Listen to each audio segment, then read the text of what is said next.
tried to fall in love a few times, but that didn't work. Yeah. They never stuck around to see my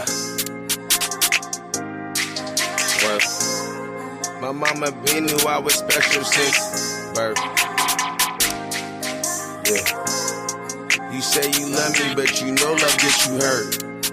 Yeah. I can't let you bitches play with my heart. This ain't funny like Kevin. You'll have better luck in a casino betting. Girl, don't say that shit, you lying. I got trust issues, ain't no need in trying. I fell out with the plug because it's timing. Don't try to love me now, girl, stop all that crying. You trying to show me that because I'm leaving. Yeah. Don't try to cause a scene now, bitch, we even. For real. Fuck, I should've listened and took my daddy's advice. Now I got 3 baby mamas and none of them had a relationship right. Hella shit going left, so I know that it gotta get right. Cause at the rate that I'm going, I'm never gonna give me a wife. But until then, I'm living my life. I find one of you anywhere that I go, or I get a similar type. Cause my life is cause my life is a gamble like rolling the dice. I'm trying to go off the scene and leave her text on red. She's stressing to talk about it, but there ain't nothing to be said. I got 100 missed calls. I think about posting her thread. Stop telling people that you love me and you didn't pledge. Don't take the comments and likes to the head. Ever since I was a kid, bitch, I've been big in the head. You ain't comprehend what I said. Bitch, I live my life on the edge. Yeah, I'm trying to do it like I never done it. And I am not close to my summit. You don't love me like you say you love me. Cause you want me to plummet. If you can't cook it like I cook it, then I don't want it. I don't want it. I don't want this shit. I've been keeping 100. My name ain't Watch. Is my name Audemars, bitch? I don't got time for this. Hey, my love ain't unconditional. It's conditional, baby. I love unconditions. Don't let it get to you, baby. I'm sorry I led you on. It wasn't intentional, baby. I'm stubborn. I don't even call when I'm missing you, baby. It never be what you gonna do for me. It always be what I'm gonna do for you. I got some character flaws too, so tell me what I should do with you. And what kind of level are we on? Like a U-Haul, are we moving on? Cause I promise I won't be long-winded if you seek closure. I'll be okay if you say it's over. And I'll find another one if we don't work. Yeah. Show me that you love me, please don't tell me yeah. Love it just for letters, you gotta show me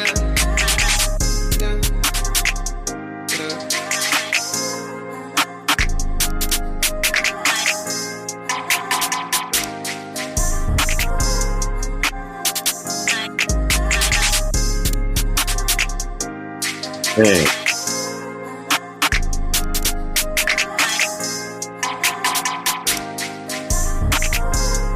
Get in here. Let's get in here. Let's get in here. What's going on? This is Bucks Kennels Live. We back with another Wake Back exclusive. Hey, we gonna switch it up. That's for sure. That's for sure, man. I saw this interview, bro. Let me salute everybody in the building. Robo in the building. Salute, brother. Lot Boy in the building. Salute. Salute, my brother. Petty Rob in the building. What up, brother? Clear Creek Hog Dogs in the building. Salute. Joseph Townsend in the building. Salute, my brother. Drill Miller in the building. Salute, salute, salute. Hunt Down Kennels in the building. Salute, brother. Glad y'all can make it in. Smash that like button. Smash that like button. Let's get it in. If you watching on the Dr. Hood channel or the Buck City channel, it's all the same, man. Smash that like button. I got them streaming at both spots right now. We got it popping. Man, I want to dig into this. And I'm going to drop the link. You know what I'm saying? As a matter of fact, let me just drop them. Because, I know. And these are some of the topics that we need to talk about ahead of time, man. You know what I'm saying? Because I'm not going to lie. it seems to me like I lost friends over. I mean, and we could say they fake friends, but you know, motherfuckers lose friends and shit over this election shit, man. You know what I'm saying? I just want to make sure everybody's on the same page that, you know, this goddamn politics and shit, man. It don't have nothing to do with, you know, who you fuck with in regular life, dog. You know what I'm saying? I mean, motherfuckers ain't even thinking about politics every single day. You know what I'm saying? So, you know, I just want to deep dive into some of these, you know, some of the stuff that's going on that I could see. You know, maybe I wasn't paying attention to it much when I was a kid, but you know, it seems like, you know, WWF kind of like the same stuff that they tell us not to do when we're, you know, on these panels and stuff. You know what I'm saying? Salute NWA Kane Corso in the building. Salute, brother. Glad you can make it in. Paul Harris in the building. Salute. Let's get it in, y'all. Let's get that like button smashed. Let's get that like button smashed. Get a few more in the building. You know, there was a let me see, what did they want to call this? Trump speech today, Trump speech live, Trump news. You know, that's what they're doing, man. This is the presidential election coming up. Okay, they got Trump that got charged with more shit than Buck City. Run it. Hey, you know, I can't make this shit up, man. Mike Dan in the building. Salute. I cannot make this shit up, y'all. You know, I can't, you know, I mean, I get it how it works, you know, whatever. You know, I kind of thought that the president was a more, you know, like, I don't know, man. You know how they say, you know, the presidents are puppets, you know, like a president, oh, he's just a puppet and shit. You know what I'm saying? Like, I doubt, I mean, I'm sure they tell him what to say and what not to say, but some of the shit that comes out of Donald Trump's mouth, bro. I can't, bro. I can't. I just can't, man. You know, like we can't be serious. We can't be serious, man. You know, let's get into it. I would do it with her also. You know what? She failed her law exam. She didn't pass the law exam, so maybe she wouldn't pass the cognitive test. Mr. President, are you saying she wouldn't pass? Just to be clear, I'm just giving you the facts. To be clear, you gotta see. Listen, bro. You gotta watch out for people that ask you questions, bro. I think that's important. You gotta watch out for the people that are asking you questions, because they're gonna be asking you some shit so that they could stick a fork in it. You know what I'm saying? He said that she wouldn't have passed her cognitive test, and then she wanted to double down on that. So you gotta pay attention, man, when you're dealing with this shit. Let me get up in here. Hunt down Kennels with the super chat. Appreciate you, brother. Appreciate you. Now we getting it in, man. Look, we talk a little bit of, I got a few topics at the end. You know what I'm saying? We'll just get through a little bit of this. You know how we do. Yeah, let me get back on the zero.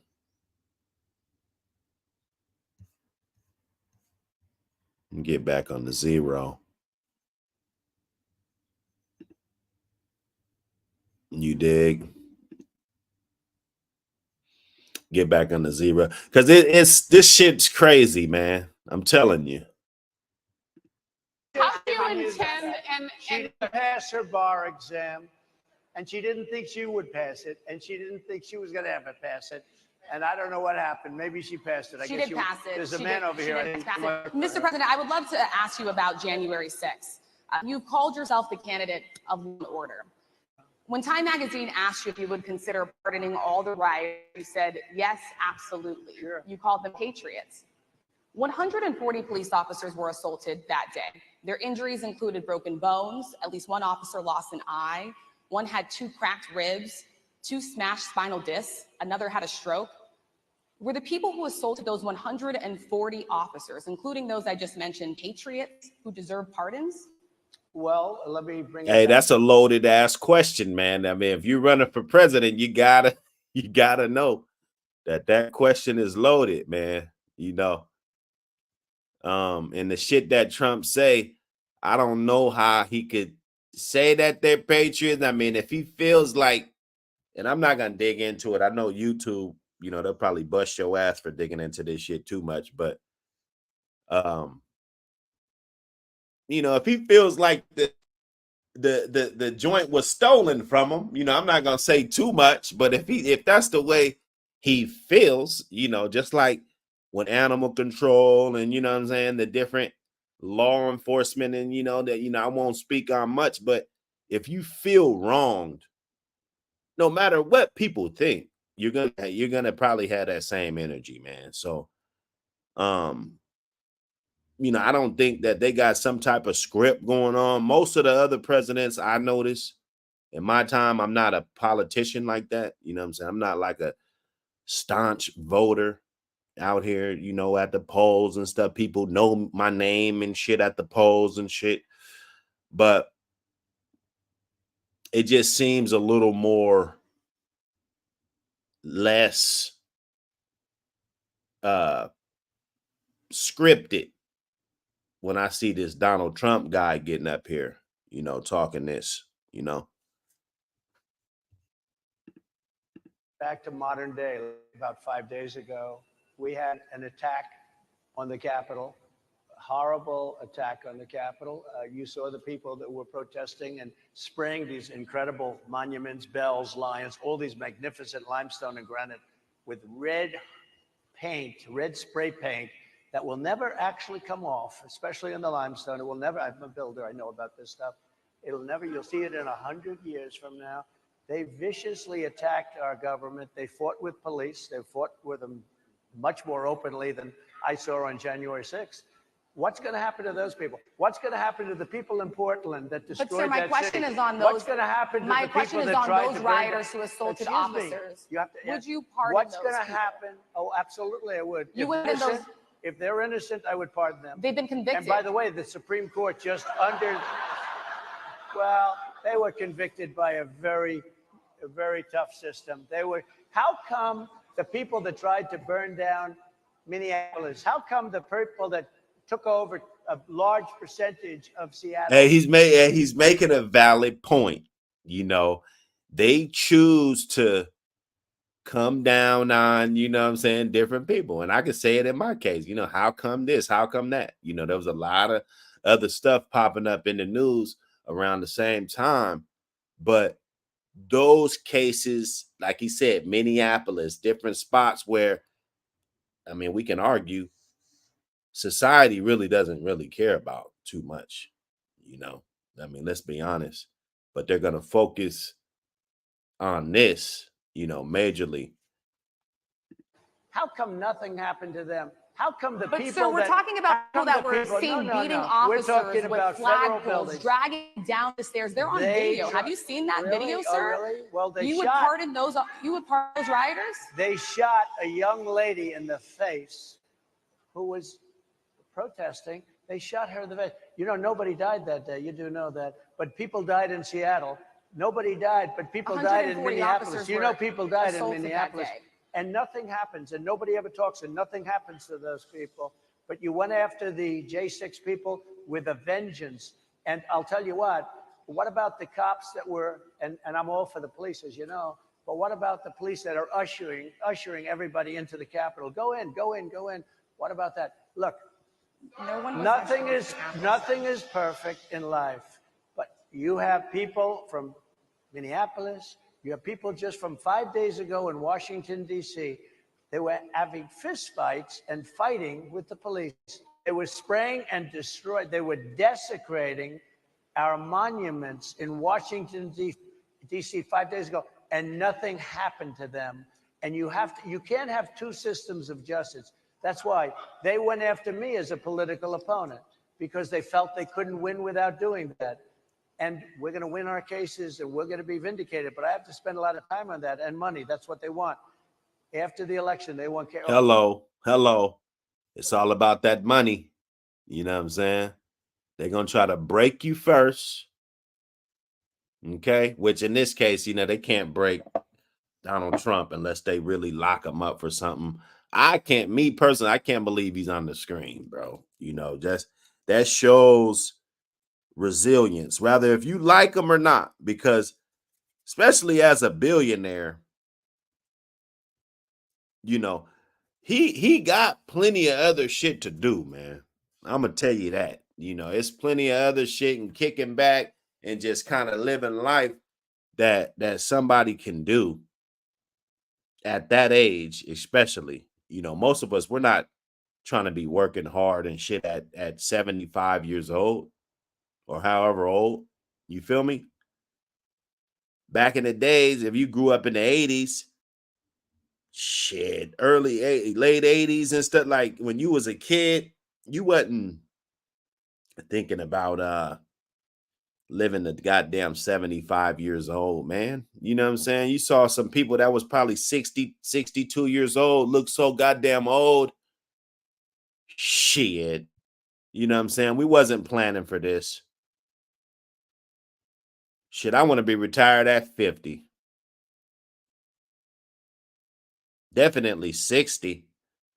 You know, I'm not trying to be 75 going on campaign trails answering questions from Gen X and Gen Zs and Gen Ys and, you know, all these young people whose life is way different than yours.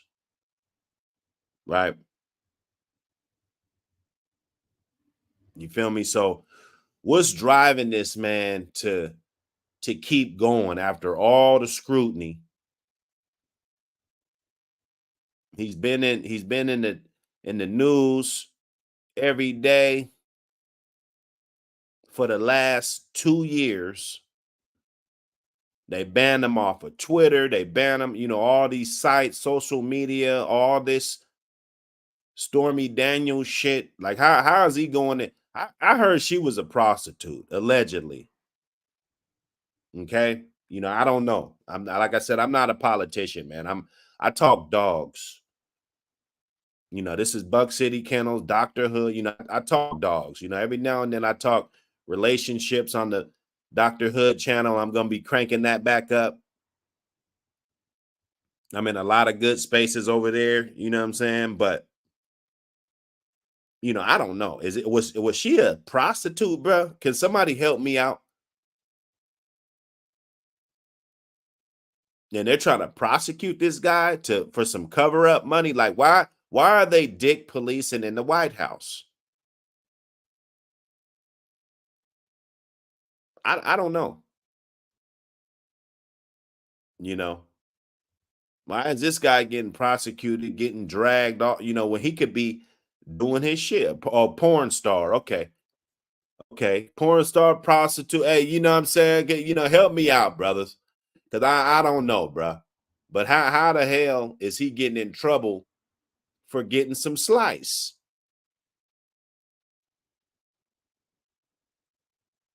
I say this all the time. Sex workers, prostitution, strippers, Playboy, all the porn stars, even in a perfect world, even in a perfect society with no crime, where everybody's rich, there's no homelessness, you are still gonna have your sex work, bruh. Period. Even in a world where every man has a wife, it's still gonna be some slice on the side, man. I'm telling you. You can deny it. You guys can sit up in here, but your wife is sitting right next to you, and you can act like, you know, us men, we never think about that shit, bro. We built this world. since the beginning of time. You know? You know? But we know this though. We know this. She want to snitch. She had fun. Yeah, she ain't playing the game how it go, but you already know what it is though.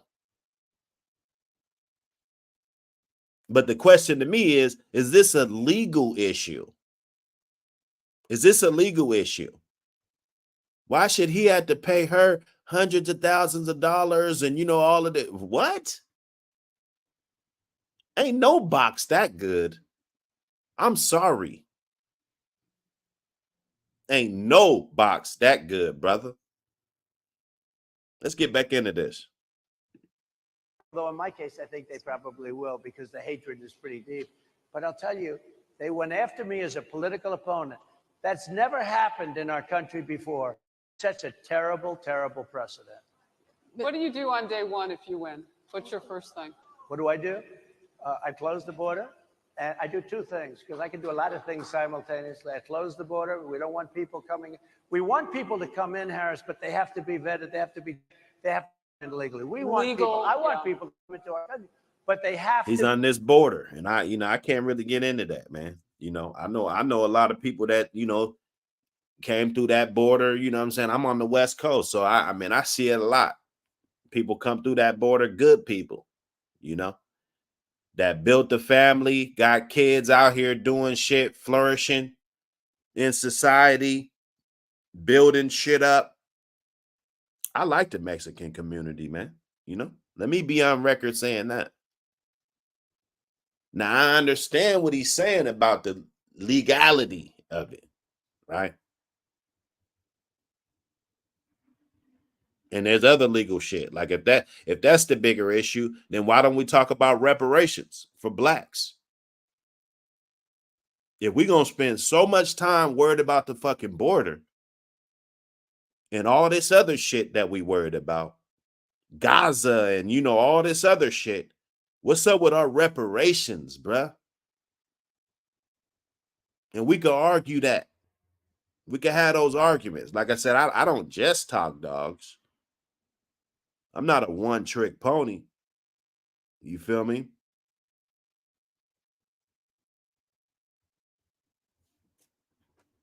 Yeah. Call girls for the rich. These people have a lot going on. Paul here, hey, and she want to get mad, and she want to get disgruntled at any given time, she could stick you for a couple $100,000, that hush money, right? I'll be like, man, fuck it, man. That's not even valid, bro, because that sex work is going to go on in society no matter what. Even in a perfect society, like all this shit that we bitching about is still going to go on, bro. It's still, even in a perfect world, you can move to the best neighborhood. It's still going on. Where everybody's rich. All the kids, at 16 ride Range Rovers, right? You know those neighborhoods. We know those neighborhoods. We know those neighborhoods, man. He said getting into politics. Nah. And we ain't getting into no politics, man. I just thought it was some of the things that I heard at this particular interview and a lot of other ones. It was still on my mind because I saw this a few days ago or a couple days ago or whatever. And for the fact that it was still on my mind when I got up today to go in my office, check and see, what am I going to do today? I had to do this one. I had to. So now we're not going to get into politics, just some little spicy events from here and there, just to kind of shake it up a little bit, see if we can get a couple other people in there. Salute to you for stopping in. Heart and Finish Kennels in the building. Salute, brother. Bloodthirst Number one, salute. Be vetted, they have to be checked. So when you say, what do I do? That, and I drill, baby, drill. I bring energy way down. I bring interest rates down. I bring inflation way down so people can buy bacon again, so people can buy a sandwich again, so that people can go to a restaurant and afford it. Because right now, people can't buy food. Your grocery bills are up 40, 50, 60%, right? She's agreeing to me. Oh, she's agreeing. Thank you. I like you very much. Mr. President, I think we are. But it's true. Your grocery bills are up. And then they're mandating that you buy an all-electric car. You know, Elon Musk endorsed me, and he's a friend of mine. He's a good guy. He's a smart guy. But I'm against everybody having an electric car, okay? I'm very much against that. You have to be able to, if you want a hybrid or if you want a gasoline-propelled car. But, you know, we have more liquid gasoline oil under our feet than any other country, more than Saudi Arabia, more than Russia, more than any other country. I want to use it. I want to use what we have. I want to bring down prices, bring down costs, and I also have to stop the invasion. And remember, they're taking your jobs. These people coming in are taking you. So appreciate you giving us an hour of your time. I want to start by addressing the elephant in the room, sir. A lot of people did not think it was appropriate for you to be here today. You have pushed false claims of some of your rivals, from Nikki Haley to former President Barack Obama, saying that they were not born in the United States, which is not true. You have told 4 congresswomen of color who were American citizens to go back to where they came from. You have used words like animal and rabbit to describe Black district attorneys. You've attacked Black journalists, calling them a loser, saying the questions that they ask are, quote, stupid and racist. You've had dinner with a white supremacist at your Mar-a-Lago resort. So my question, sir, now that you are asking Black supporters to vote for you, why should Black voters trust you after you have used language like that? Well, first of all, I don't think I've ever been asked a question so in such a horrible manner. Hey, he wasn't ready for that one though. I think that was the beginning. I thought that was kind of odd, but hey, she wanted to get straight to the point. She wants to find out what it's gonna do for the Black vote and everything. And I'm a numbers guy. I mean, we only 12%, 13% of the nation's population, the black people, right? So I don't know how much of an impact that is. I mean, of course, you got to look at that, but it's not like a large majority of fucking votes, though, in my opinion. You know what I'm saying? That's just my opinion. You feel me? Oh man, Def Chef. Oh shit. Let me see. Let me see, man. Let me see, man. Let's get it going, man. We on both. We on the Dr. Hood and we on the Buck City Kennels Live. Make sure you subscribe to both of them joints. You feel me? Because you never know when we just going up. You never know when we just gonna go up. Salute everybody in the building.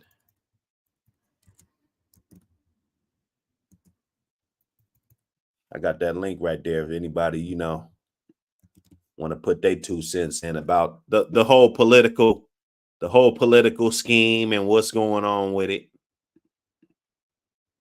First question.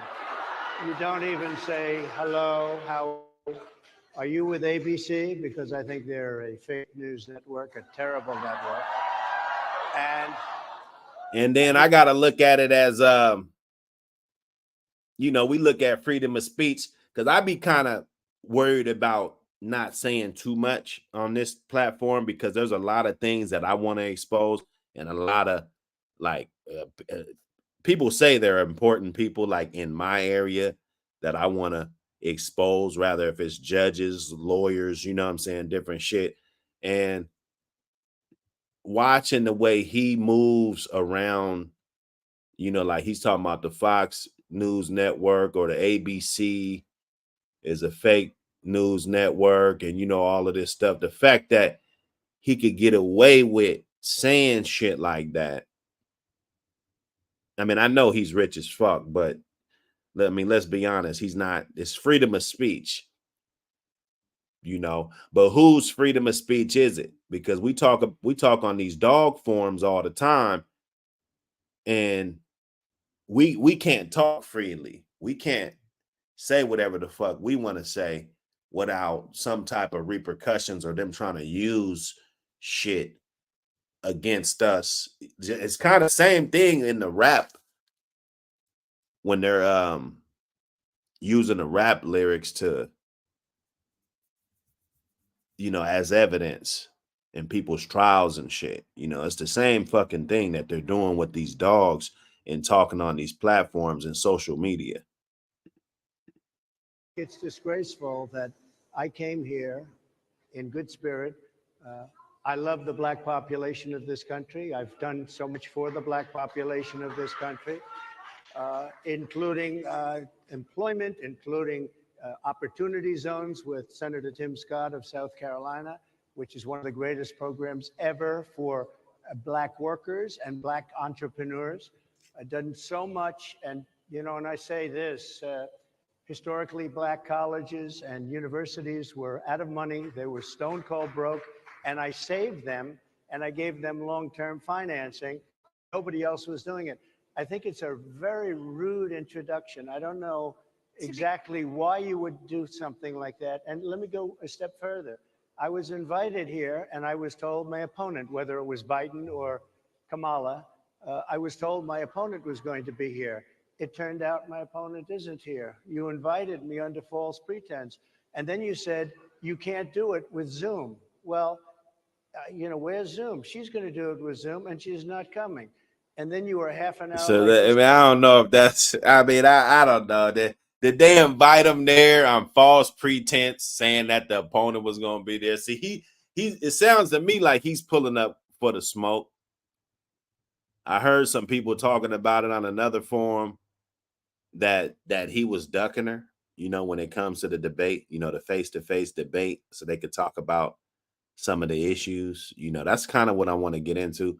Donald Trump, in my opinion, my humble opinion, I think he has a better business strategy as far as running the country, you know, to get out of inflation or put more money into the fold, you know. So Biden, Harris, you know, I haven't heard what Harris is going to do. But if I was a voter like that, and if I was really invested in this, I would be looking for more than what my friends think or more than what's popular, or I grew up a Democratic because my grandma was a Democrat and shit like that. I would be worried about what type of things what are they gonna do? What are they all about? What type of policies are they gonna do? You know, I want to see the country rebound. I want to see the interest rates go down on houses so people can buy. You know, inflation's ridiculous. Gas is ridiculous. Those are some of the things that affect us directly. All this other shit, you know, going to war and, you know, all the shit, you know what I'm saying? Man, I get it. You know, you got to, and sometimes you do got a big brother. I get it. You know, I got a police around here. You know, it's a pecking order. You know, I got 4 boys live in the same house between the age of 15 and 2. You know, it gets pecky. It gets pecky, man. The little ones try to jump on the big ones. The big ones try to jump on the little ones, you know. So you got to play big brother. I get it. You know, when it comes to military, I get it. I understand that. You know, you just can't let whole populations just die down because they're not strong enough to. I get it, you know. But what's up with the reparations, though? While we thinking about all this shit, we worried about all these other countries and shit. That's cool. I get it. But why can't we, what's up with that? What president is talking about that? Who's running that's talking about the reparations, And why he's asking about Stormy Daniels and, why these ladies, and they black, why didn't they ask him about reparations? What did he think about the reparations? Because I didn't hear it in the interview. Maybe they did. Okay. So we understand, I have too much respect for you to be late.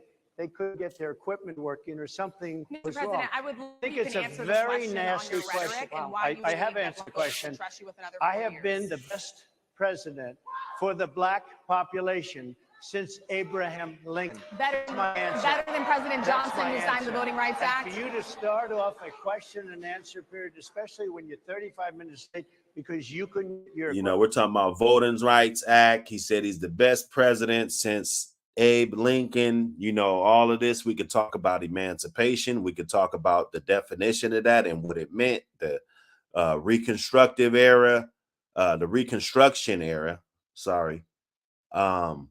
Jim Crow laws. I mean, we could talk about a lot of shit, that mass incarceration, the war on drugs, it's been a lot of shit since that,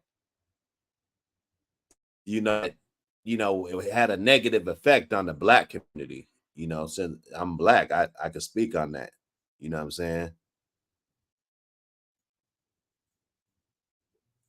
Yeah, no, I feel it, but about the reparations, I feel that, brother. It is a pipe dream, but it needs to be talked about. Ending homeless is a pipe dream too. We can give everybody $1 million today, and by the end of the year, there'll be some broke motherfuckers floating around, man. There'll be some broke motherfuckers floating around still. People's always going to be at the bottom. There's always going to be people at the top, man. If you erase everybody at the top today, there'll be new people at the top tomorrow. You feel me? It's going to be a revolving door with this shit. You get weak, you get strong mentally. Your mental health, you could be the richest motherfucker in the world and your mental health fails you, and you could be taking a nosedive. You could be nosediving.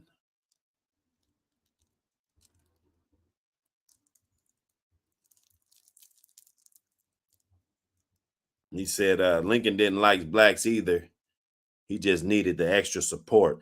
And then, it's just like these pedigrees that we talk about all the time, right? Because we can always tie it in. There's always going to be some hidden agendas that we don't know about when it comes to this. That's why I say, rather if it's race or whatever, we all in this shit together, dog.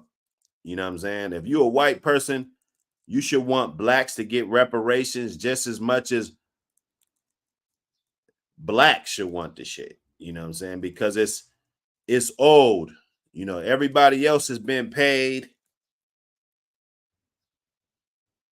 Everybody else got theirs, bruh. We didn't get ours. We need that. We make up of half of 1% of the nation's wealth. And the first thing somebody says is, well, look at Magic Johnson and look at Michael Jordan.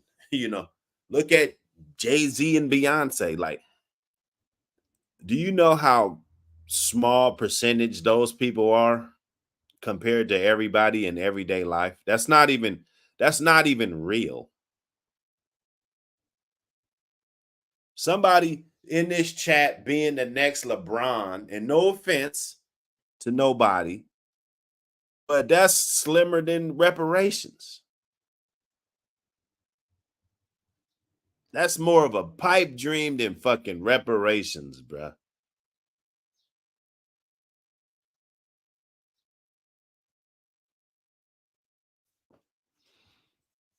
Oh, okay. Oh, Def Chef.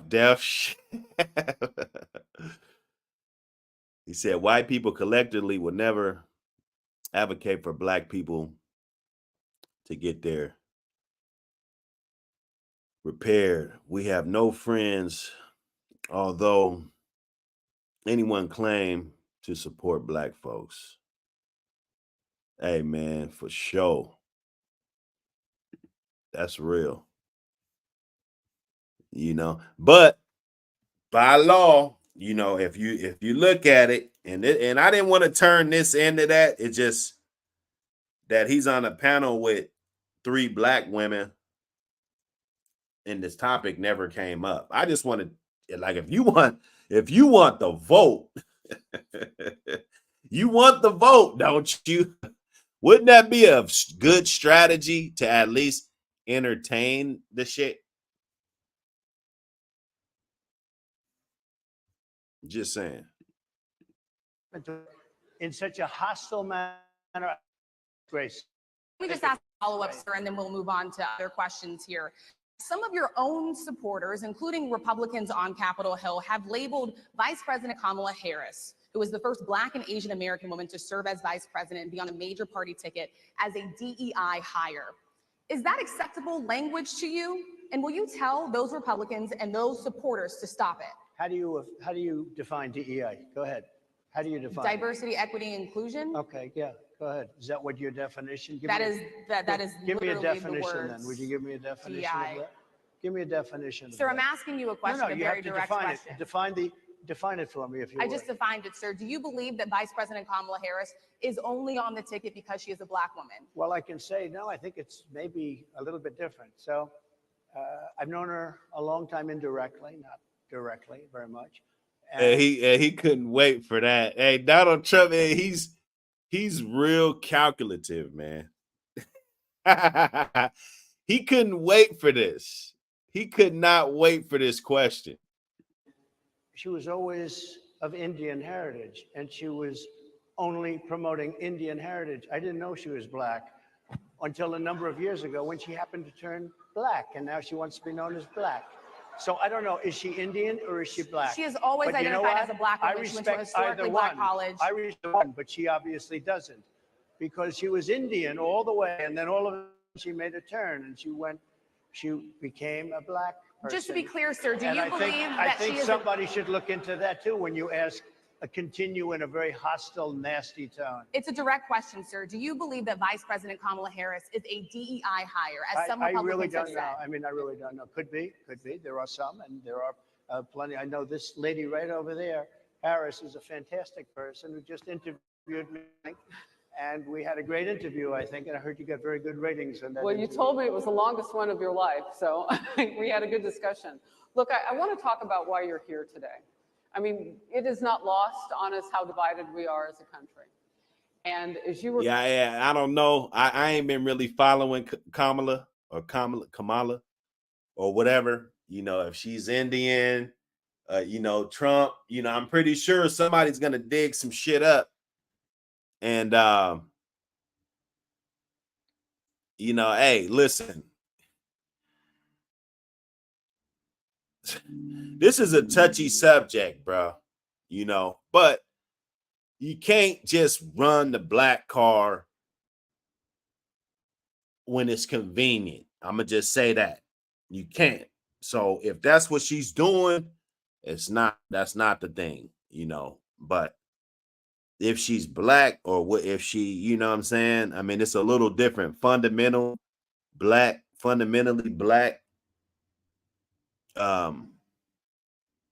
meaning that, you know, like we've been here, like, you know, not just came here, although, you know, if you come from other places, you know, you got our same skin, of course you're going to be considered Black, but it's a little bit different, man. You know, you could trace a lot of our heritage back to slavery, you know, different shit like that. I think that's a slightly different thing, you know. You know what I'm saying? Def Chef. What's up, man? Oh, you know me, man. I'm gonna start the conversation, man. No, hey, look, no, this is a great thing to do. I don't know if you seen my post.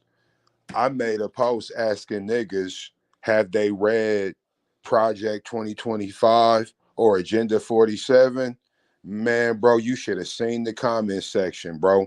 I remember when you first got this shit going and you was talking about the lengths niggas will go to be involved in the conversation, but Right. not be educated on the subject matter. Hey, bro, I'm not gonna front. We Seattle niggas, I wish I didn't ask the question. There's so many niggas, I look at you different now.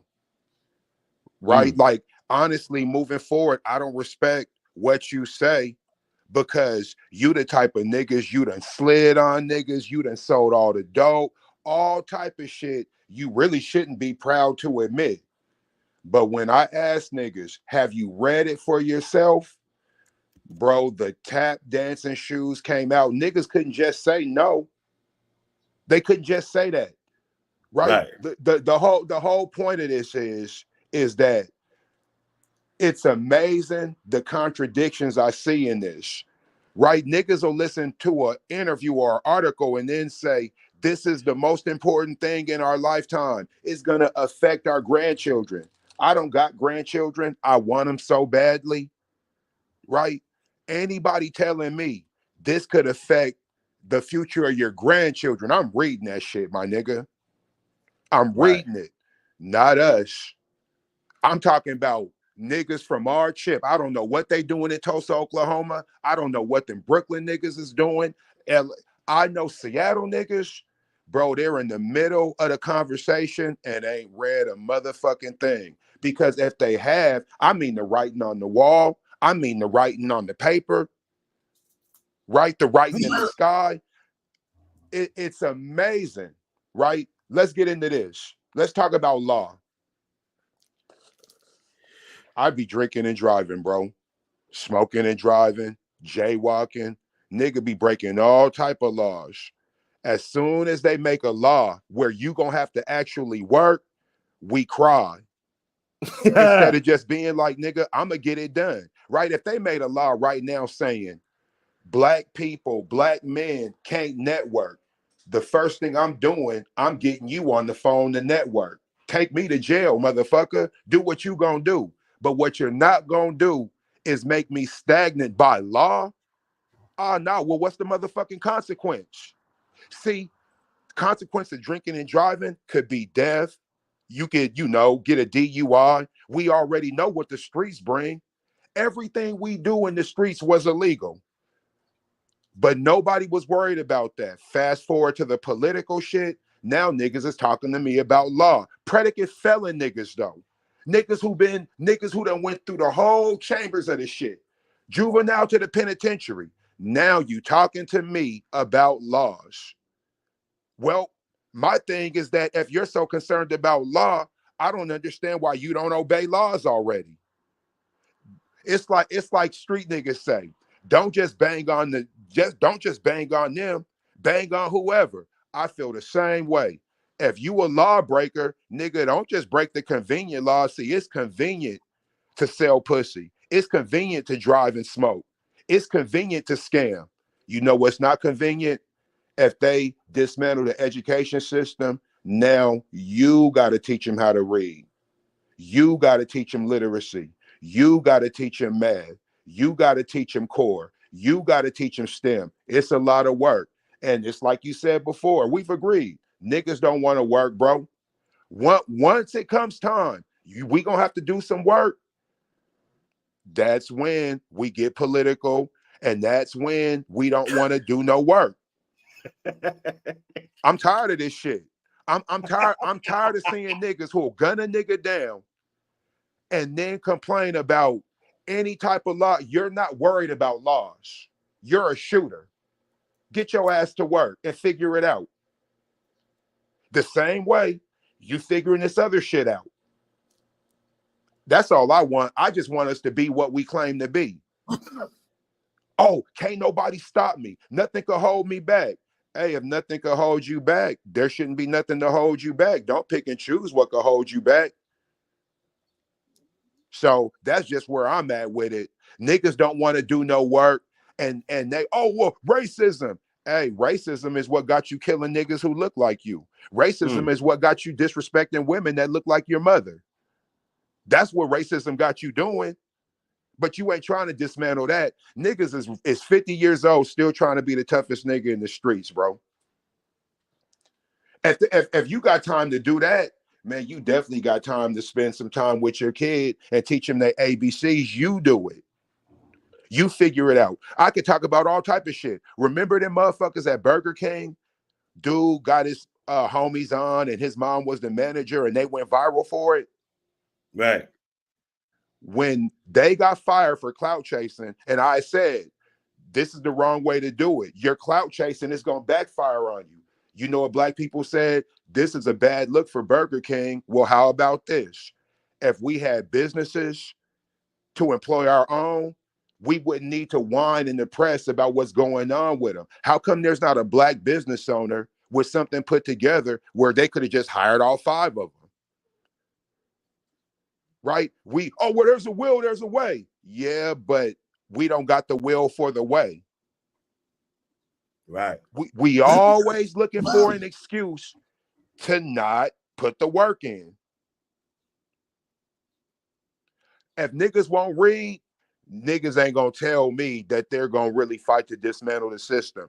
You know what niggas are doing to dismantle the system? They vote. Then they go and get a job somewhere where they have no control over nothing.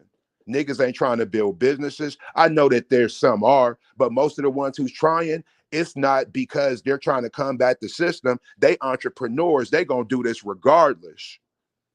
I'm looking for somebody to say, you know what? I don't like the system. I'm gonna rearrange some shit for me and my people and be open about it. Yeah, I could work corporate, but I can't control nothing. Let me start a business so I could literally give black people opportunities. Nah, that's not what we doing, and that's not what we gonna do. But we'll talk like that's what we doing. We'll talk like that's what we gonna do. Remember when Trump was first running and every nigga you knew with a little bit of money said, if he win, I'm leaving the country. All these niggas here, ain't they? Going to the dispensary. They at the all-white party. Man, come on, man. Man, see, you did this on purpose, bro. I'm done. I'm done, bro. with you. You got me all right. Man, let me stop, bro. I should have known. Hey, when you say you can go on man, and you on, gotta stop tricking me, bro. we could go on. So what's up with Trump though? Like, I get it. Cause listen, this stream was for, cause we ain't about to fall out over this election, bro. No, you know what I'm saying? No.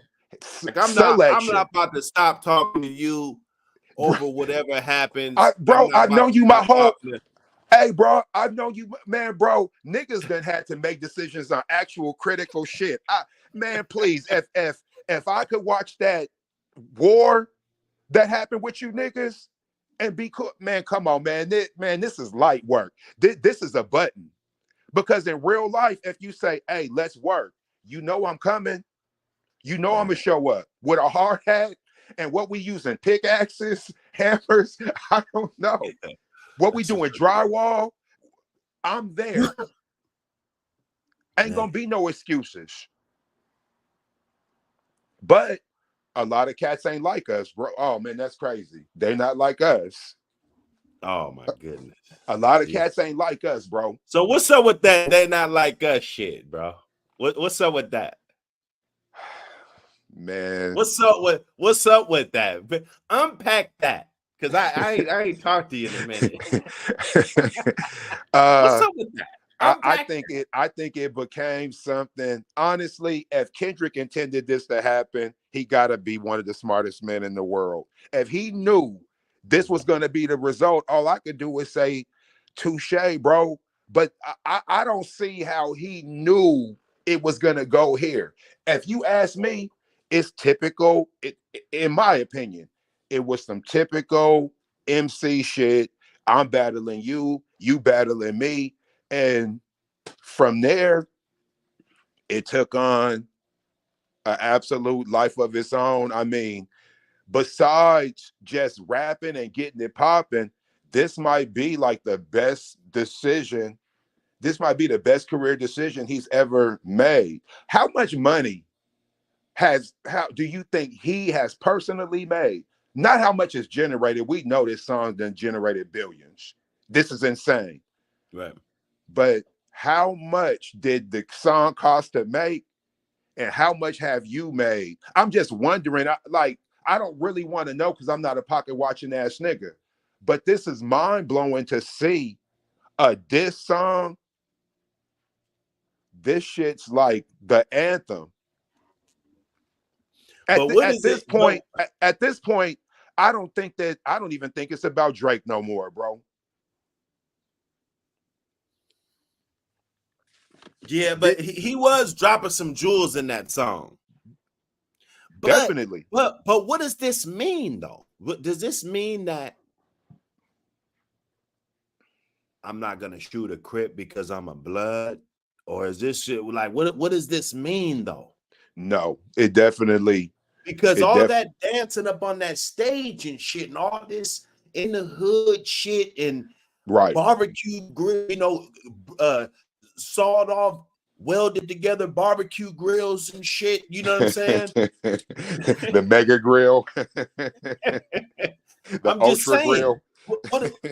Where do we move forward? Like, because I think our biggest problem as a Black community is the fact that,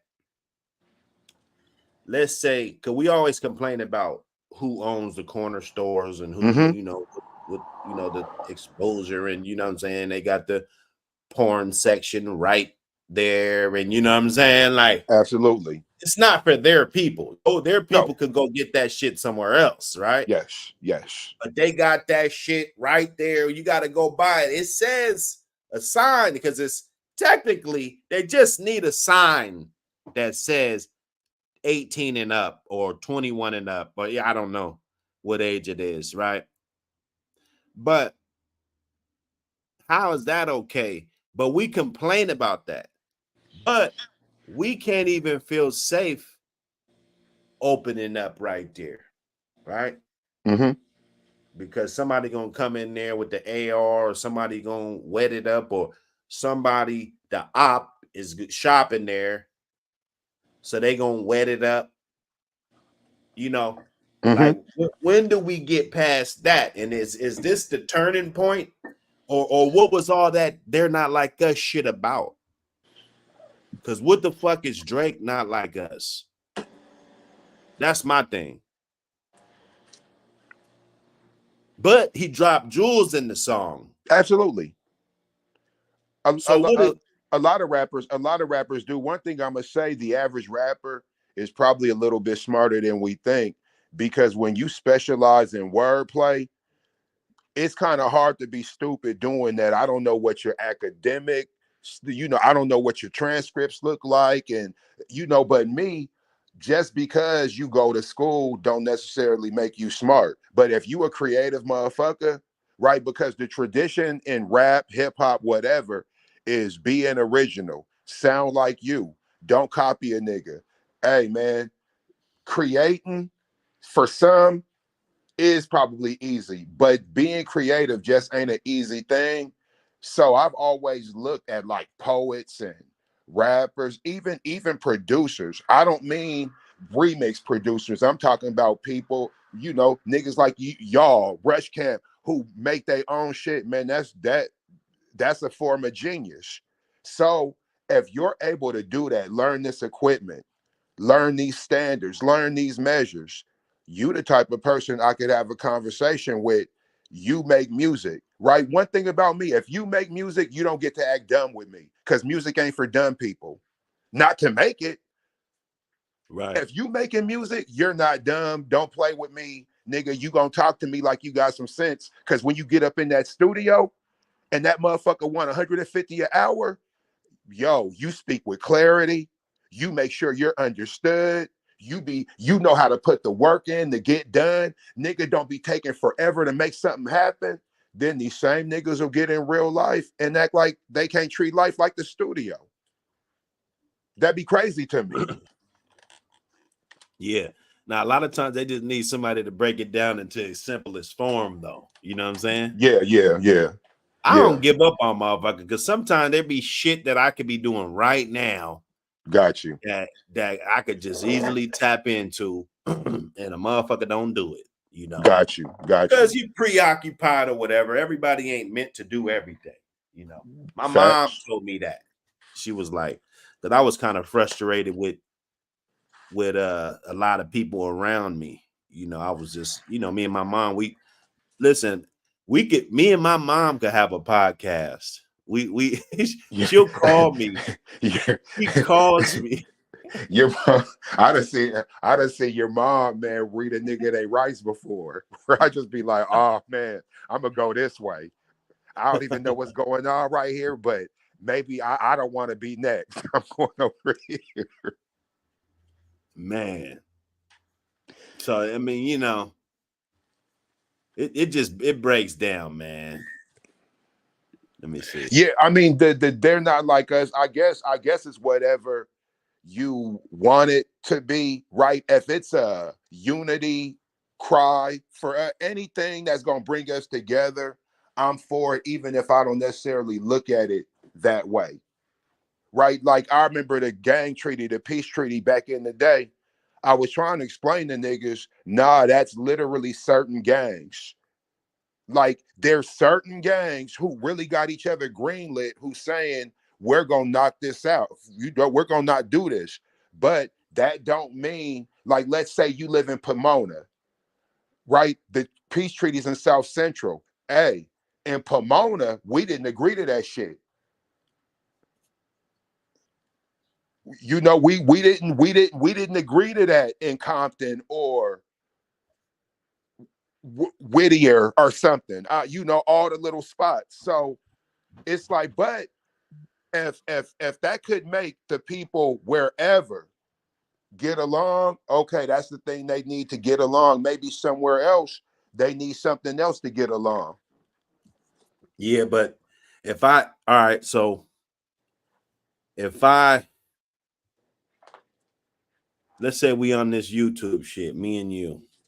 Yeah. You know, we fall out, you know, and we start making videos about each other.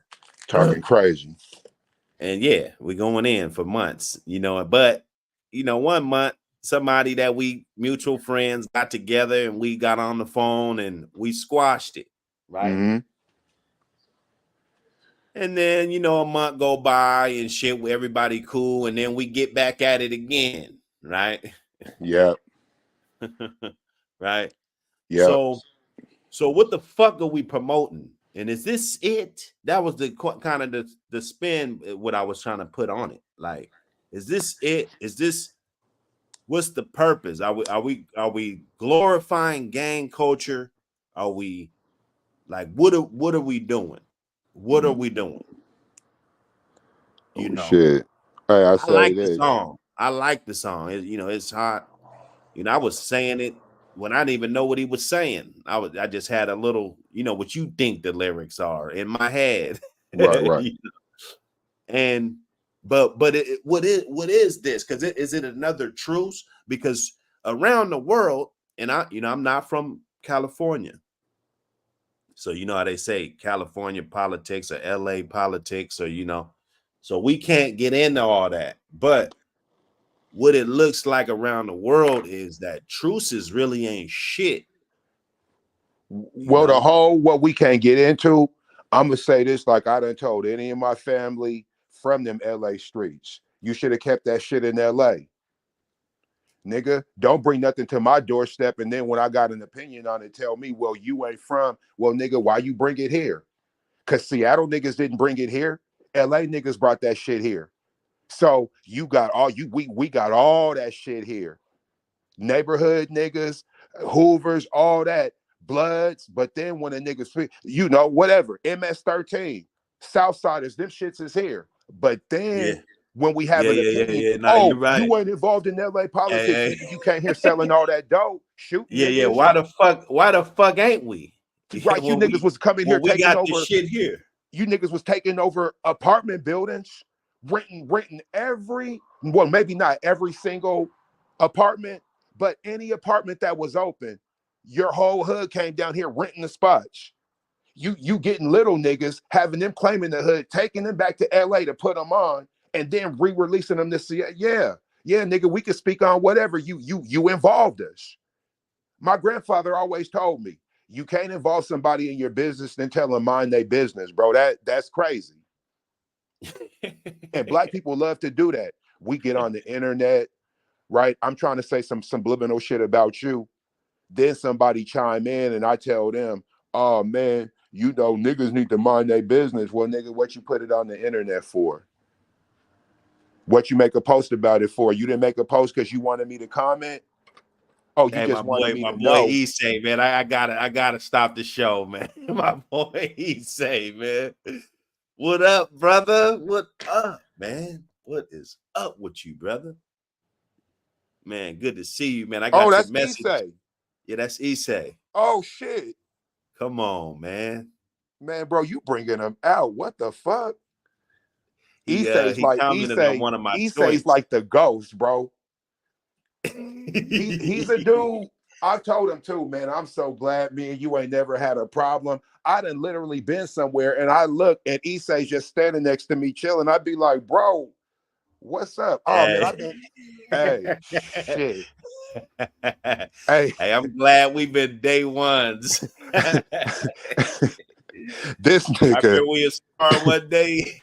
he will pop up and be right next to you, able to touch you. And hands out of this world, And man. hands out of this world. Hey, I remember we was on 19th and Yesler. Me and we was every time we saw each other, we, you know, he had that little move where, you know, he'll go to the ground and scissor kick your legs. He was filthy, bro. Yeah. But we was going for the shoulders. You know, I'm way smaller. And we, you know, I thought I had a little bit of speed or something, you know what I'm saying? Man, that motherfucker hit me in my nose. Hey man, listen, bro. Ooh-wee. Hey man. There's two things I know for a fact that nigga could do good. Learn shit and fight. Hey, for That real. that nigga, he'll beat you up and then talk to you about what we gotta do as a people.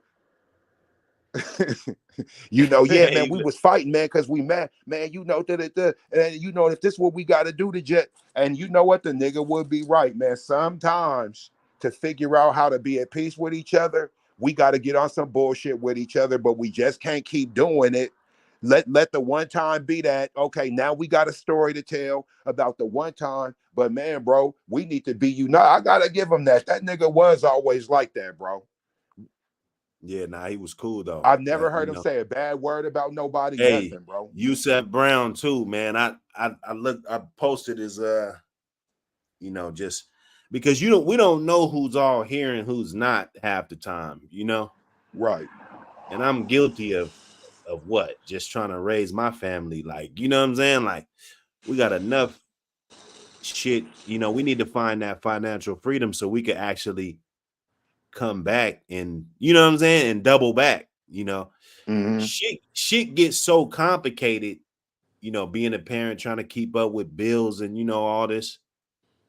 And you know, we lose track of the homies that's here and who's not, bro. You know, that's like crazy. Yeah, we like, will I damn look near up. don't be wanting to ask about motherfuckers because motherfucker be like, oh shit, you know what I'm saying? Like, damn. That's very disheartening when you ask about somebody and you're expecting to hear something good and you don't. Like, you know, we don't like to hear that, bro. Oh yeah, nah. Glad you could make it in, man. Tune in, man. Hey, man, for real. YB, man. All of us, man. We, you know, it was a cold little community back in the day, man. From 21st to 19th, man, for real. And then 27th over there, you know, I mean, that was the neighborhood, man. Yeah, the thing about 27th over there, that was, you know, that was working class, like for the most part, you know, motherfuckers own that shit and whatever, man, over there, the niggas was for real in the trenches. Yeah. You know what I'm saying? And I'm not saying that 27 didn't have they niggas in it, but come on, man, nigga, we lived in houses, bro. Yeah, no, And it what was I a mean, little more. It was a little more civilized over there. yeah, that thank you. A little more. Yeah. Yeah, but that was cool. Yeah, like for sure. I heard No, for somebody sure. on the podcast yesterday, and I'm gonna go get this clip. But this dude, and he kind of talked like a square a little bit. You know, some people might think I talk like a square if I go down south or something. You know, but he said that like if you don't go to jail, if you don't do this, if you don't do that, then you're not considered black. Like, you know, and I think that was, and they shut him up. They shut him up on there. You know, they didn't let that ride. But just the fact that this guy thinks that, like, he thinks that he has to be in a gang, or he has to go to prison, or he has to have a baby's mom, or, you know what I'm saying, to be considered, you know, like that real nigga, like, yeah, you know what I'm saying? That's not true, man. Like I've been in shit for a long time. I've been in a lot of shit. There've been a long time where I wasn't in shit, you know, and I never looked at dudes with jobs or dudes with, you know, that's trying to do something in the community, or coach, or do something positive. Like if this guy's going to church, or, you know, whatever. I never considered that the measurement of who that guy is, you know, if that makes sense. You feel me? No, it makes sense. I mean, that's just like, for the most part, a street guy. If you get to know him, you'll figure out, yeah, being street is a part of him, but this nigga's a painter. Right. Right. And you'll find out, yeah, bro, when I just be disappearing out of nowhere, I be getting my urge to do my art. And I know these niggas can't even comprehend that I really want to be Basquiat. Right now, I'm little Ro, which is hey, that's who I've been for years. But nigga, I'm trying to commission one of these paintings. As soon as I get paid, I'm disappearing. Right. As soon as I get the opportunity, I'm doing something else. This ain't my end goals, but this is where I'm at. This is what I'm doing. Like, yeah, you know, for real. Yeah. And a lot of times what we see on the surface, we don't even really show concern for nothing else. Right in the hood, we don't really care about a nigga's hobby unless it's a hobby we all got, like riding dirt bikes and Devil's Ditch and all that shit. Right. But when we get older, when a nigga got a hobby, like let's say a nigga's into writing, not rapping writing, but like writing, like I'm a writer, and they write cursive, they write calligraphy, they use different textures and different planes and canvases. Hey, a lot of us ain't gonna really mess with it because shit, I can't freehand a letter. I need lines, I need margins, I need to be guided, right? This person can formulate a letter on a blank piece of paper and write everything straight, everything be legible, everything is lovely and beautiful. Shit, I can't do that. Why would I show interest in that? So I might tell you, nigga, fuck that writing shit. Let's get riding. Them niggas around the corner, they just slid on the homie. So now I done pulled you away from your passion to do some dumb shit when I really know I should be telling you, man, do that, bro. That's gonna give you everything you want out of life. This shit that we doing, it's not gonna get you none of what you want.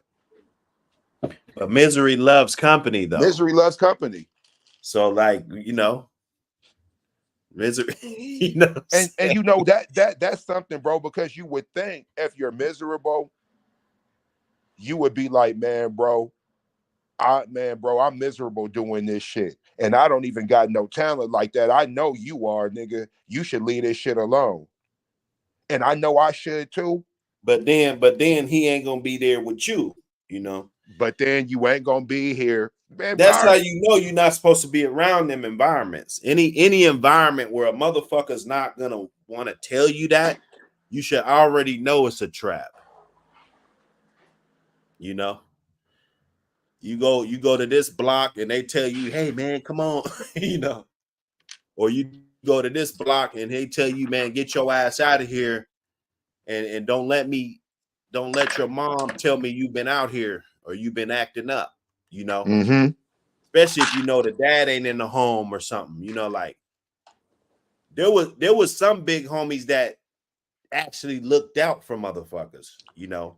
And then there was some that wanted to manipulate, you know, and use their age as rather if they was some old cheating ass motherfuckers in the dice.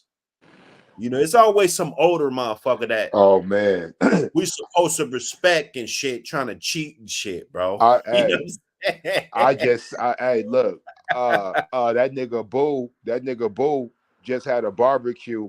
Man, I want to say this nigga's name so bad.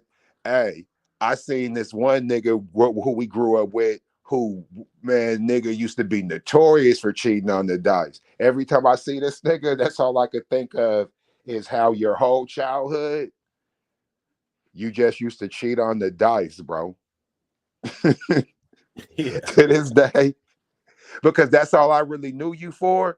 Every time I see this nigga, I'd be like, look at this old dice cheating ass nigga. Man, I'll tell you who I'm talking about when we ain't online. You gonna be dying. I probably know who it is. You probably, hey, bro, think about who used to cheat on the dice, bro. And he was so bad. We used to have dice games, and he would pull up, and niggas be like, "No, you can't get in the game." His name start with a J. Oh shit.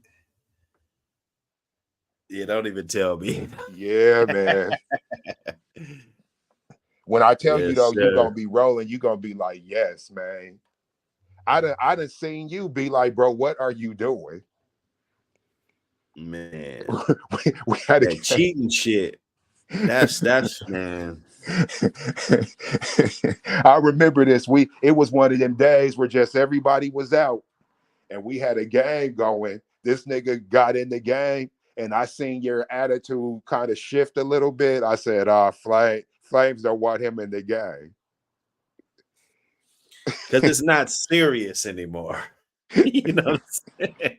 Like, come on, man. It's bad enough it's unregulated. Like, basically, like this is like definitely unregulated. It's unregulated.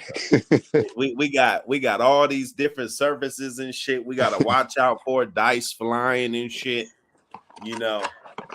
And then on top of that, we gotta worry about you over here cheating and shit. Man, come on, man. That's a bad environment because you don't want to be the one getting cheated, because that's gonna have that whole argument. Like, you know, you gotta stand on 10. You know, motherfucker cheat. You know, you got to stand on 10. You can't just let that shit ride too many times, or you just got to leave.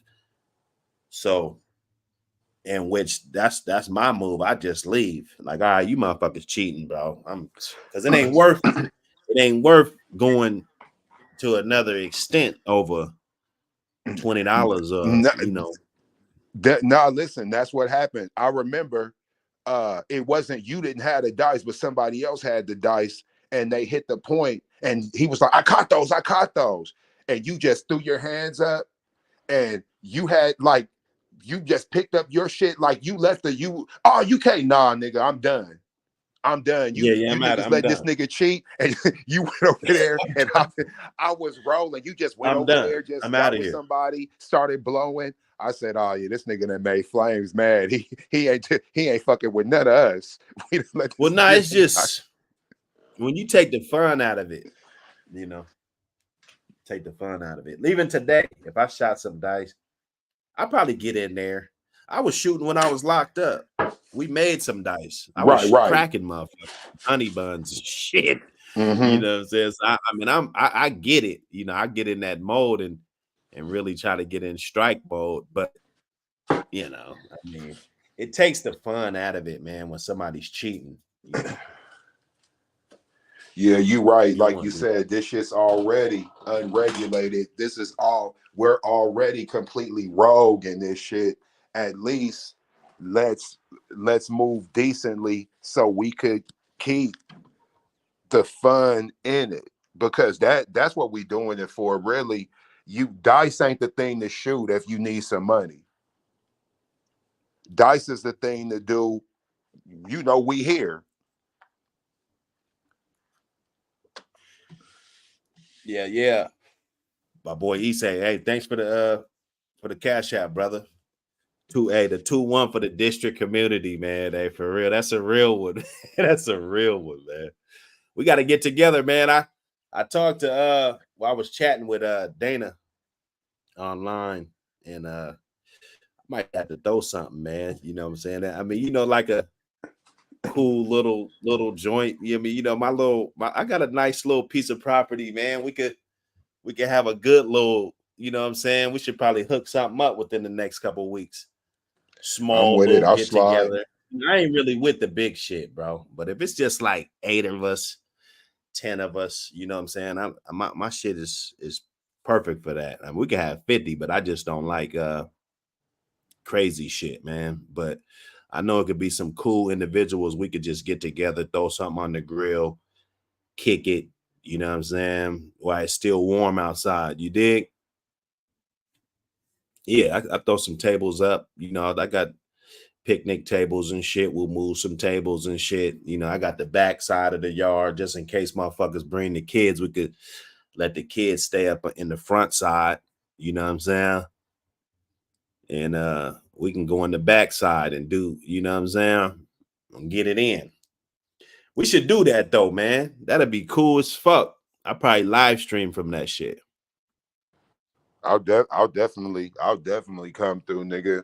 I'll make some fried rice and lumpia for niggas too, because I know somebody, you ain't got a chicken wing in your pocket. No, nigga, but I brought a bag of lumpia and some cooking oil, nigga, and some chili sauce.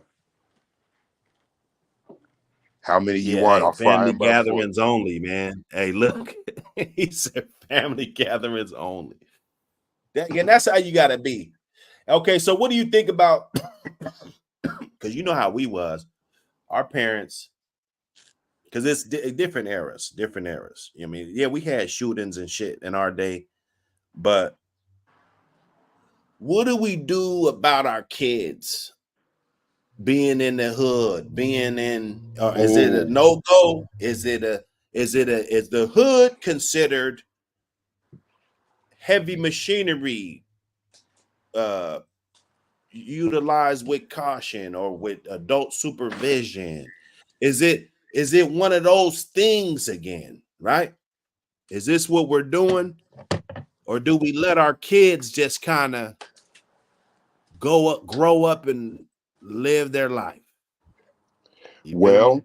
What I'm saying is, with our girls, it's like, you know, we got a different attitude, but I'm saying with a lot of these boys, we're just allowing whatever, and then depending on who it is, how loyal we are to them, we kind of ignore the shit. You heard about what happened at the parade? You heard about what happened at the parade in Little Saigon, right? At Bonadori. Yeah, I think I heard of some shit, but I wasn't, you know. Them was our partners, sons. I don't know if you know who it is. I'm gonna say that offline too when we talk. But them was our partner's sons. And we were having a conversation. That got hit or doing the shootings. That got caught with the guns with the switches. Yeah, I don't know if they was gonna get shot or if they was gonna be the shooters, but they had the artillery to definitely be shooters that day. And they had shit that was going down their leg type heat. Long guns. Hey, bro, these is These And is they let off niggas who at a we know, parade, bruh. huh? They let off at a parade, bruh. No, they didn't let off at the parade, but they got caught with the guns because motherfuckers knew they had the guns because they were showing them on some intimidation Oh, I shit. got At least that's what people saying. I wasn't there, you. I got you. right? But the kids who it was, we know them. We know them, right? Then when they get in trouble, we don't say their names because here's the breakdown. And you said this when you first started. We don't never really want to let the streets all the way go. We'll find a reason to somehow be loyal to the streets, even though we know it ain't leading nowhere, because that's just what we do. That's just the energy, right? And part of the problem is we want to be the cancer and the cure. We want to be heads and tails. We want to walk this thin line when really, man, we just need to make a decision and be like, all right, I'm over here now. I'm not going to run around. I'm not a cop, but when you talk to me about this shit, I'm not going to speak about it in respectable terms. Nigga, I'm not going to reminisce on it like it's the thing to do because, hey, if it ain't good enough for my child, it was never good enough for me. Right. Hey, and I got niggas mad at me now just because I'm just like, man, make a decision. I'm not tripping what decision you make. Me, I'm an activist. I'm trying to save the youth. So I don't advocate for nothing leading them astray. I don't advocate for that. I'm only advocating for things that's gonna send you in the right direction. So when a nigga will tell me, oh, well, the pimp and the person, yeah, well, they're the ones who showing them this. Nah, they showing them the wrong thing. And what you trying to do, there's somebody who's a pimp who you close to, who you respect. You want them to know, I respect everything you did for me. Here's what I'm gonna say. But at the same time, our sons is dying. They getting caught with weapons that when they get a little bit older, they gonna be looking at 20 years for having it. Right.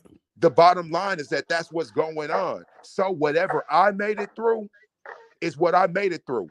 My household, a lot of shit was going on. Hey, bro, I've been the victim of abuse.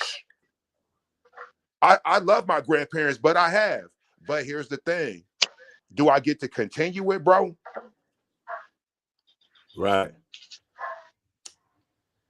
Right. Yeah. Now, Issei said, the moment we give our children a device, phone, tablet, at that moment we relinquish our parental rights. Oh, what you guys think about that? Because that's deep. That's deep, man, bro. That was a dad. Yeah, hey, schoolboy, we talking about life today. We were talking about Donald Trump and everything, the presidential thing, because I just think before this presidential thing go down, just like I'm not gonna lose friends over who is popular or who's the vote. You know what I'm saying? Yeah, I don't think you should. Yeah, totally. Yeah. Totally. And yeah, I didn't, usually I watch the show a little bit and so I know what's going on. So I didn't know what's going on, but I just saw your notice. So I thought I'd get on here. I knew you definitely could chime in on some of these topics, just like this one about the devices. Yeah. What do you think about children and devices? Well, that's the atmosphere today, and they can be used for good or bad. I'll put it like this. A lot of it depends on how you raise your kids. So how much can you trust your kids when they're alone? And me and our family, we try and monitor our kids as much as we can. Right. So they're not really in the room by themselves doing their thing. If they're going to do their thing, they can do it out in the front room. And I'm talking about playing games and listen to videos. If I don't like the language, I tell them, turn it off. Cut that shit off. Don't listen to that no more. If I catch you, it's going to be, what did Eddie Murphy say? Consequences and repercussion. Cut that shit off. So part of that is, and I don't mean to be negative towards everyone, but parents, and especially if it's a single parent home, they're not involved in their children's daily life. And if you're a single parent, you got to go to work. If you're a dual parent, then somebody should be home. But there should be some rules so that when one parent is working, the other one follows the same rules. You both agree on the rules. So, Right. like I said, those devices are good, but they can be bad. How do you know your 10-year-old kid ain't looking at porn if you ain't there with them? Right. They could do all kinds of shit. How you know they're not talking to a pedophile online? And I you know, when my son, he likes to play games and they get in them where groups or whatever, they talk back and forth to each other. I monitor that. If it don't sound right, don't talk to that person. And make sure don't give them your real name, don't give them your address, don't give them your phone number, don't tell them where you live, who your daddy is, nothing. Right. Play the game and have everything related to that game. Right. And they learn through that, hey man, this person don't sound right. So on their own, they'll tell me grandpa or dad, whatever it is, whoever it is, you know, I don't talk to that guy. I don't play games with that guy no more. It sounded funny. Why? Because of the way we raised them. Watch for signals, watch for signs, but shit can get past them because they're young and you know, they easily influenced. So you got to be right there with them, man. I don't mind all the noise. And a lot of times that's why go to your room. I'm doing something, you know, I can't have the noise, can't have you. We multitask, man. They'd be right there hooping and hollering. My grandkids were over yesterday. We took care of the two little ones, just babysat them for a little bit. They running through the whole house, man, acting crazy. We don't put them outside because they're making noise or tell them to shut up because it's too noisy or stuff. We learn to deal with it. Our babies could sleep around noise because that's the way Angie wanted it. Because if you keep it quiet all the time, quiet and this and that, you want the baby to rest, you know. And I'm not talking screaming and hollering, everybody's making noise, but any noise sometimes, if the baby's not used to it, they're going to wake up. It's going to interfere with their sleep. And they sleep a lot when they're infants. So, you know, kind of like related to the dog, they have to be accustomed to different kinds of atmospheres, but you have to monitor them. You know, I wanted to bring, if you guys are talking about current topics, I'd like to bring something up. Let me know what everybody thinks. Oh yeah, nice hot topic. Saturday hot topics. Okay. So, and that's what I was doing before I got on here is a post came up and it wasn't on my group and it was somewhere else, but somebody tagged me in the post and they wanted to know about a grand champion dog in the past that was hermaphrodite. Right. And it was Frio Boys grand champion Savannah, 7-time winner. So from that, it went to, I guess there was a person who people are saying was a man, fought a girl, knocked her out and all this stuff in the Olympics.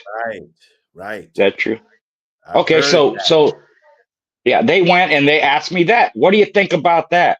Because I always read the previous comments, see what everybody's saying. It's not good. It's not right. Shouldn't be done. This and that. It's not really a girl or not really a man. She's a girl and this and that. And then finally somebody said the person was a hermaphrodite.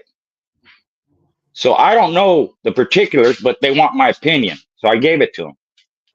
And what I said was, if the person is a hermaphrodite, then the genetic code should be able to tell you if it's more male or more female.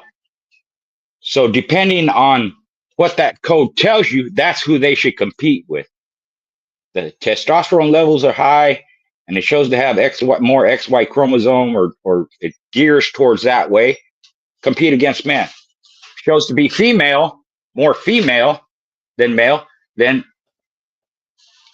should compete against females, right? That was my answer. And I also said, you know, people will take something like that, that's an exception, very low percentage, and run with it. That's not the atmosphere of should women compete or men who sex change and all that stuff, should they compete against women? I don't agree with that. I agree male should compete against males, female should compete against females. In a case like this one, hermaphrodite, then you swing one way or the other, depending on what they tend to be more of than the other. And I also said, look, women have fought for rights and equality and justice and all this stuff and rules and to vote, all this shit. They're the ones who should be up in arms about this male, female, gender shit. I don't want my girls in a bathroom with a guy. I don't care if he had a sex change or not.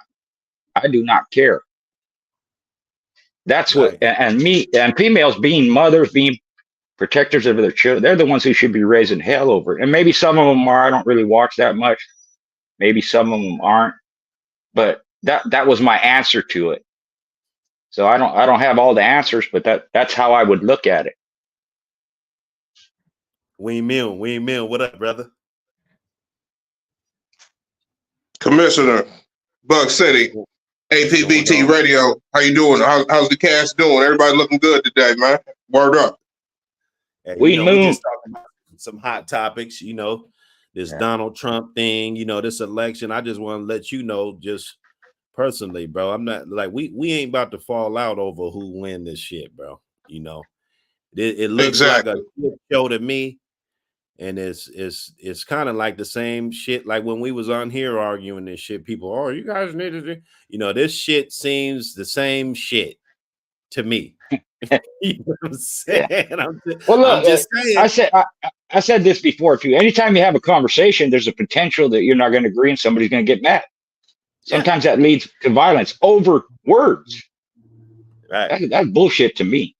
I got insulted, you disrespected me, all that, that happens every fucking day, dude. What are you going to do? Attack everybody that says something you don't like? So as a man, as being civil, having family responsibilities, I can just about talk to anybody. Even if they don't agree with me. Because if you can't do that, if you can't do that, then you can't have a conversation. Yeah, sometimes it comes down to, we got so many people with thin skin, you know what I mean?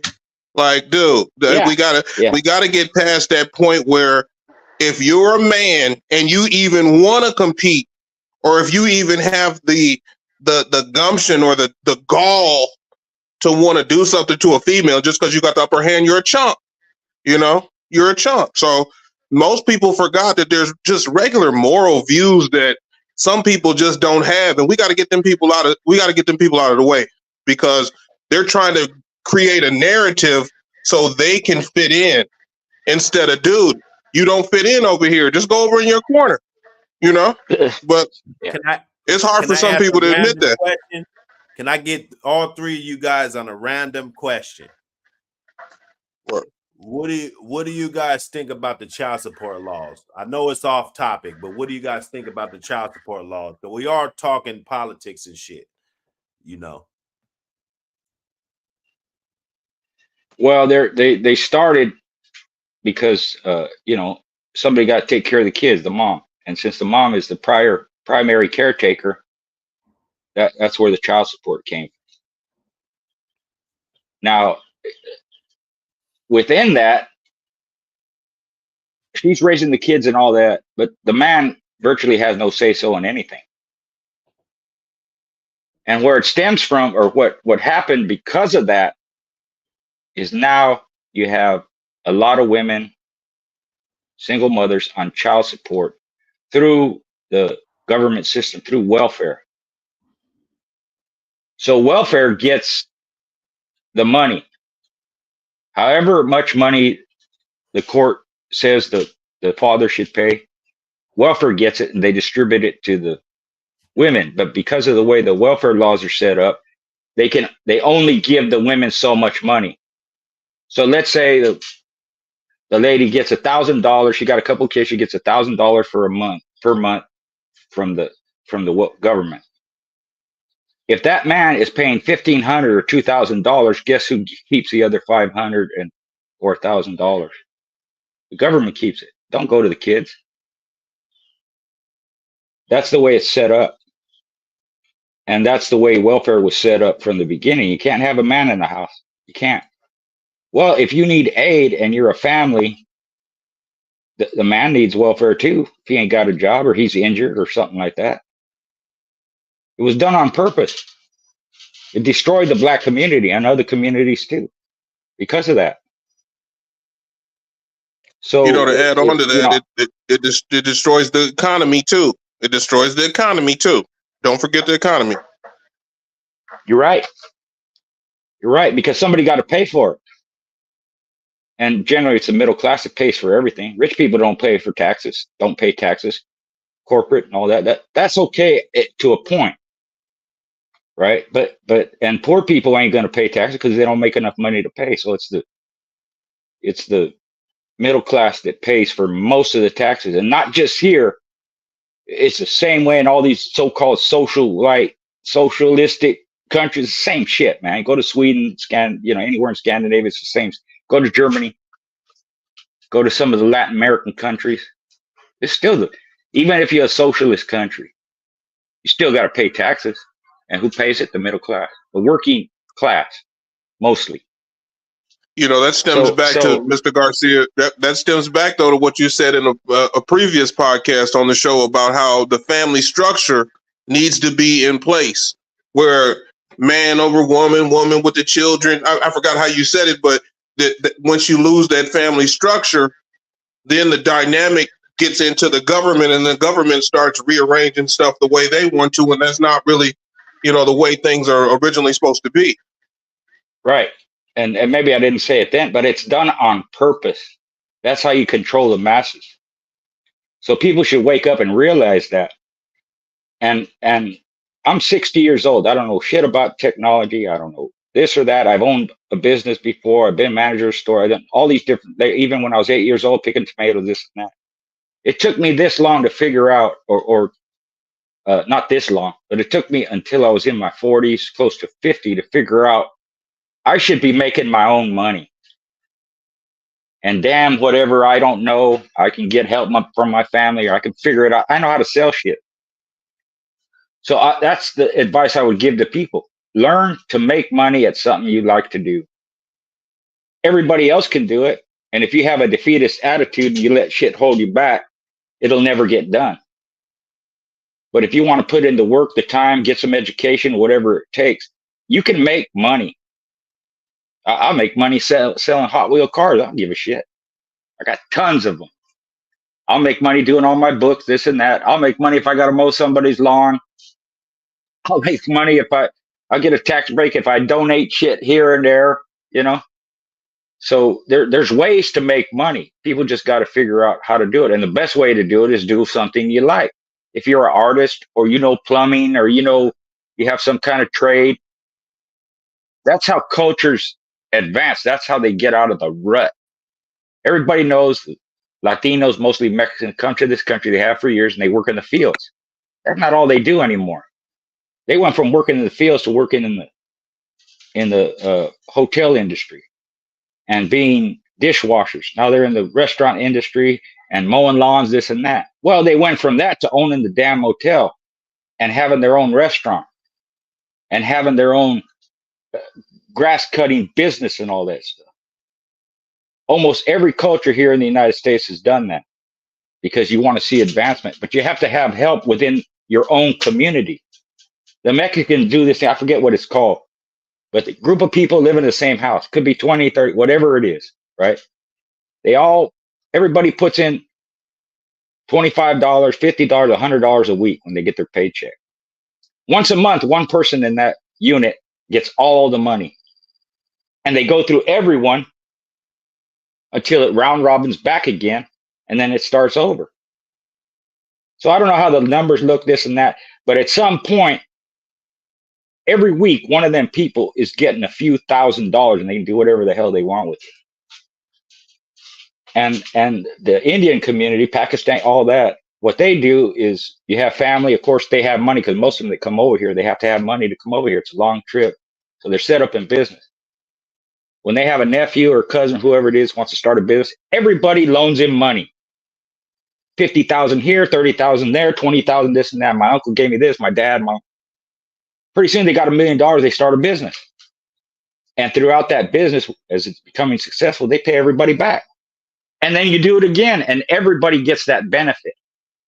It's real common. The Chinese do the same thing. Asians do the same thing. So I would look at those models. And just to add to that, though, they don't do child support. Child support is bullshit. Child support is for children.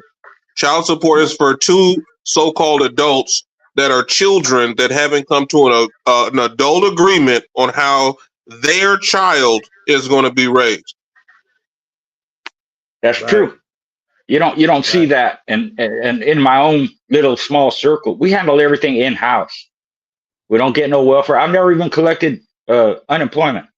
I do it myself, man. I don't care how much I paid into it. It's fucking taxes. They're going to use it, whatever they use it for. And my mom used to say when they raised the Social Security tax, she go, okay, that's going for your grandpa. It's part of his, his increase or whatever. So we don't think that way. But you can't do that without having the family community. Everybody going to need help. I've helped my parents, my kids, neighbors.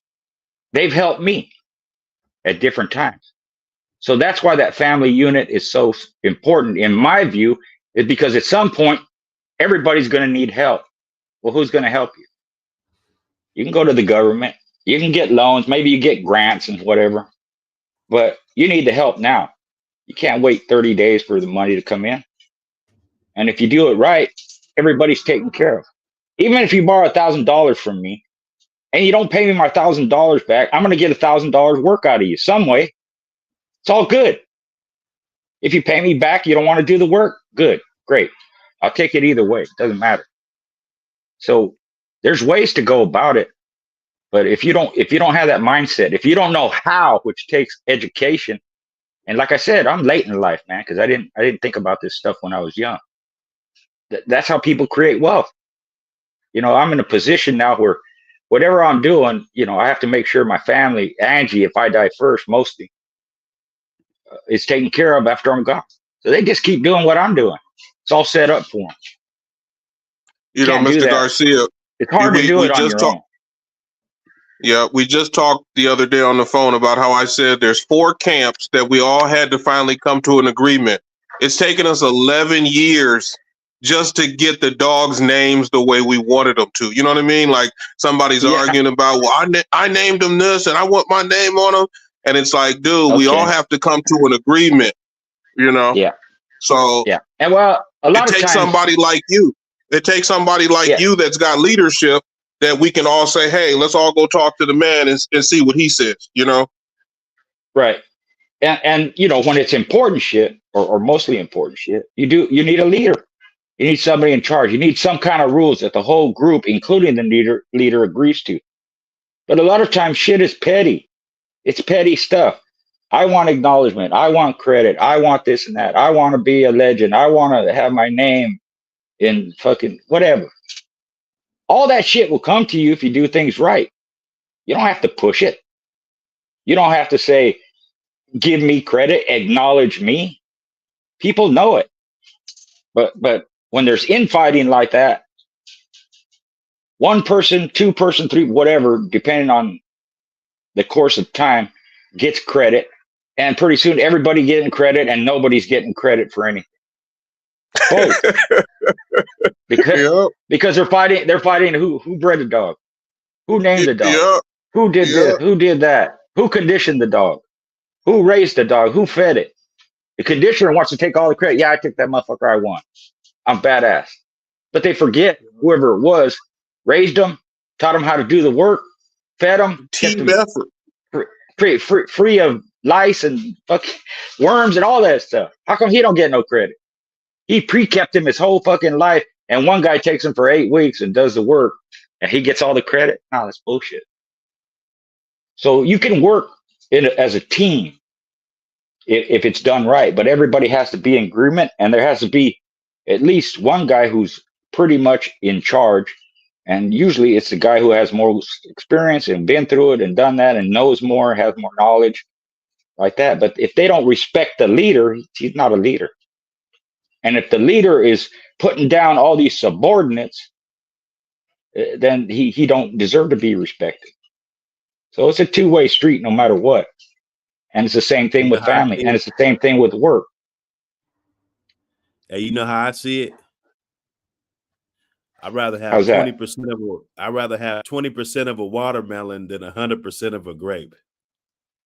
There you go. There you go. Yeah, not only that, you get more nutritional benefits from a watermelon than you do a grape. So you're hitting on all fucking cylinders. That percentage right? that percentage weighs out more than trying to be all of nothing. Right. It just people have to, you know, if you teach somebody to think that way, or if you just present it to them and it makes sense to them, you'll get a better result from it. A lot of people ain't taught; they don't even think of it. You know, wasn't 50 Cent like 10% of that Vita water shit? Yeah, he was like 10% of it. You know what I'm saying? It wasn't like 65%, right? 80%. So let's say he got 90% of that water thing, and that's the only other business other than rapping and music that he does. Would he rather have 90% of that business or 10% of 20 business? That's the way he thinks. I got a little bit here, I got a little bit there. Pretty soon, I'm making $5 million a month rather than $1 million a month from one business. Because when you get that much, you got to put more time into that. Right. So now your time is cut short, not allowing you to do other shit you could be doing. I've explained that to some young guys about buying dog food too. If you can buy 5 bags of Nutrisource or some of that Origin for 2 of your dogs, that's better than getting some 20 bags of Alpo for 20 dogs, you know? Yeah, it is. And you know, okay, let's say that's what you can afford, Alpo. Right? Not very good. You can supplement with your fucking scraps from your refrigerator, from what you eat. So now you got 20 bags of cheap crap. You add something to it. It's still going to cost you more money because, you know, you're paying for the food. But there's ways to go around it. Just because I'm feeding Origin doesn't mean my dog's nutritionally better if the other one I'm supplementing it. Now if I'm feeding Origin and all they're giving is Old Roy or Alpo or something like that, I'm way ahead of the game. Because Origin is a lot better food. Right. So you can't cut corners no matter what. And you can't cut corners in life. And for some of us like me who's slow, it takes you a long time to learn this shit. So one of the benefits I see from this show and other shows is we're putting out information from experience, and maybe somebody will listen to it. Maybe it'll help them where they don't have to go through all the bullshit like we did. Some people are stubborn. They want to learn on their own. That's fine. More power to them. They did it on their own. But I want to add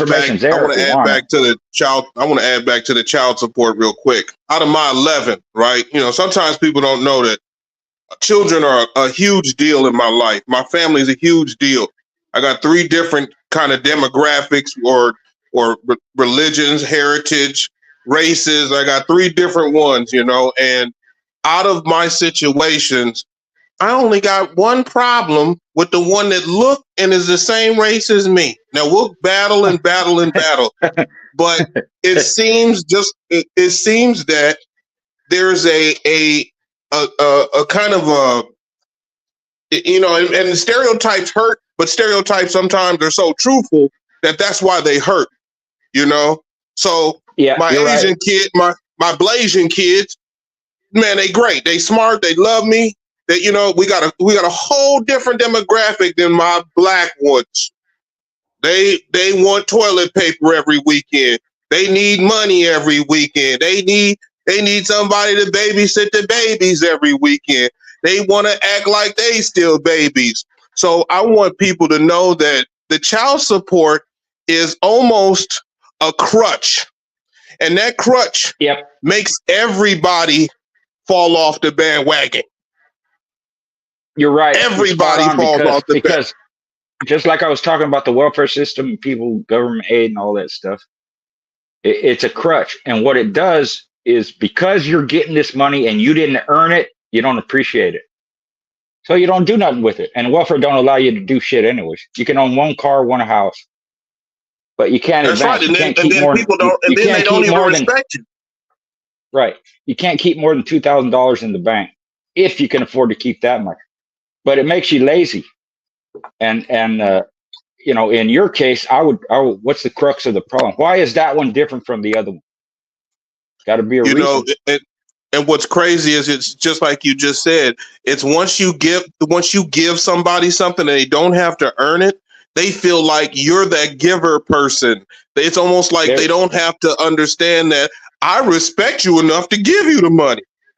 Right. I respect you enough to even play by the rules, because I can play by my rules and you wouldn't get shit.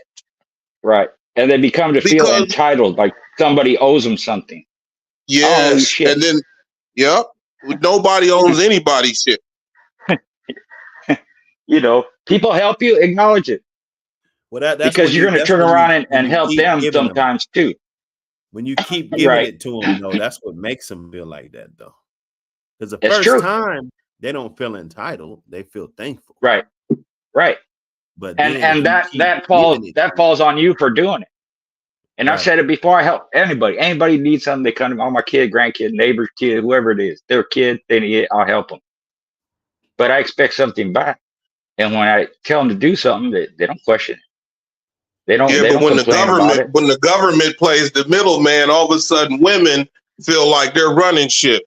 You know, all of a sudden the government tries to put the woman in the leader role, like, oh, this is for the kids. Well, we know it's not that way. Because if it was for the kids, we would have been there when she had the 3 other abortions by the other dude that didn't have no job, that didn't have no future. And if that was the intention, what do you think about the personally? Law? I'll say this first. I don't like to get into politics. I don't like to get into stuff. But you're asking me. I don't like it. I mean, I don't like abortion. I don't like abortion. Don't kill nobody. Yeah, you can make any kind of argument you want for it. Sometimes it's medically necessary. I understand that. My grandmother went through that. Her last child, the doctor told my grandfather, I can save the child or I can save your wife, but I can't save both. And he said, save my wife. I need her. We got 5 other kids. It's a hard decision. But for the most part, abortion, it ain't that kind of decision. They just don't want to have a baby. Whether it's a mistake, whether it's on purpose, you know, the relationship went south after she got pregnant, whatever it is. Medical murder is not approved anywhere in my world. Medical murder, I don't care. Even if I got a dog coming out and it's not in the sack. You know, when you get that pup that's not in the sack and he look like he's been drowning for the last 10 minutes while she's in labor, I'm still trying to make that baby live. I'm trying to get air in that baby's lung. I'm trying to get that mucus out of that baby's lungs. I'm trying to hold him upside down. I'm trying to, pet him. I'm trying to bring him back to life, man. You know, some dudes, I done seen them. They be like, no, that didn't come out in the placenta. Oh, that ain't going to be no good dog. You don't know. This is life, This is life. And abortion is just something that, what happens too, Ween, is people always take shit to the extreme. So let's say it was legal to have an abortion up to 4 months. Then it's going to be legal to have abortion up to 6 months. Then 9 months, right before the baby's born. Pushing. Now you're going to have an abortion. That's a live baby, man. Well, my thing is this. I don't. Go ahead. Nah. They the man. Because I'm a fucking man. We don't have the choice whether we keep it or not. We don't. So for you to give all the choice to the woman, then why are we obligated to pay child support? And I think that if child support wasn't there, I think that women would make better decisions and they would have kids with guys that want to have kids with them. Good point. Yep. You're right. Why not? And I think let's say someone does get child support. They're not required to provide any receipts of how much they paid for the kid, how much went to the house, how much, none of that. You just give them the money, they do whatever the hell they want with it. And because they're alone, sometimes the children suffer for that. They ain't taking care of their kids. I blame. Doing Hey, what they you got know to what? do, and a lot of times, they're working. So now they got to pay Yeah, somebody but else we to gotta. take care of their kids. Yep. Yep. But we gotta blame. We gotta also be like, look, some of that wolf pussy. That's the women that they can't keep a dude if they tried to, and they hide until they do get a baby, or they do trap somebody, and then their real character comes out. You know, men can't. Men can't front. We can't. We can't kind of front in front of a female who we really are. We got to really be who we are, damn near 100% of the time. Yeah, but a woman can put on makeup and nails and hair and come on, man. That's what I'm saying. They're not gonna do that if they that's know that wolf that it's pussy. not gonna be no child support. Well, I seen a video a few years ago, and it was this lady, her and her girlfriends. They're talking about, they get with these athletes, they get with these people that have money, entertainers, whatever it is, rappers, whatever it is, and the focus was on, they have all these babies, right? Her address to that was 17%. 17% of their income. We're going to get 17% of their income. That's how they look at it. Okay, I'm gonna have a baby here and there. I'm getting all this money, and all I got to do is put myself through 9 months of whatever, and then have a baby. That's their focus. That should never be the focus when you're having kids, man. But that's the mindset that they have.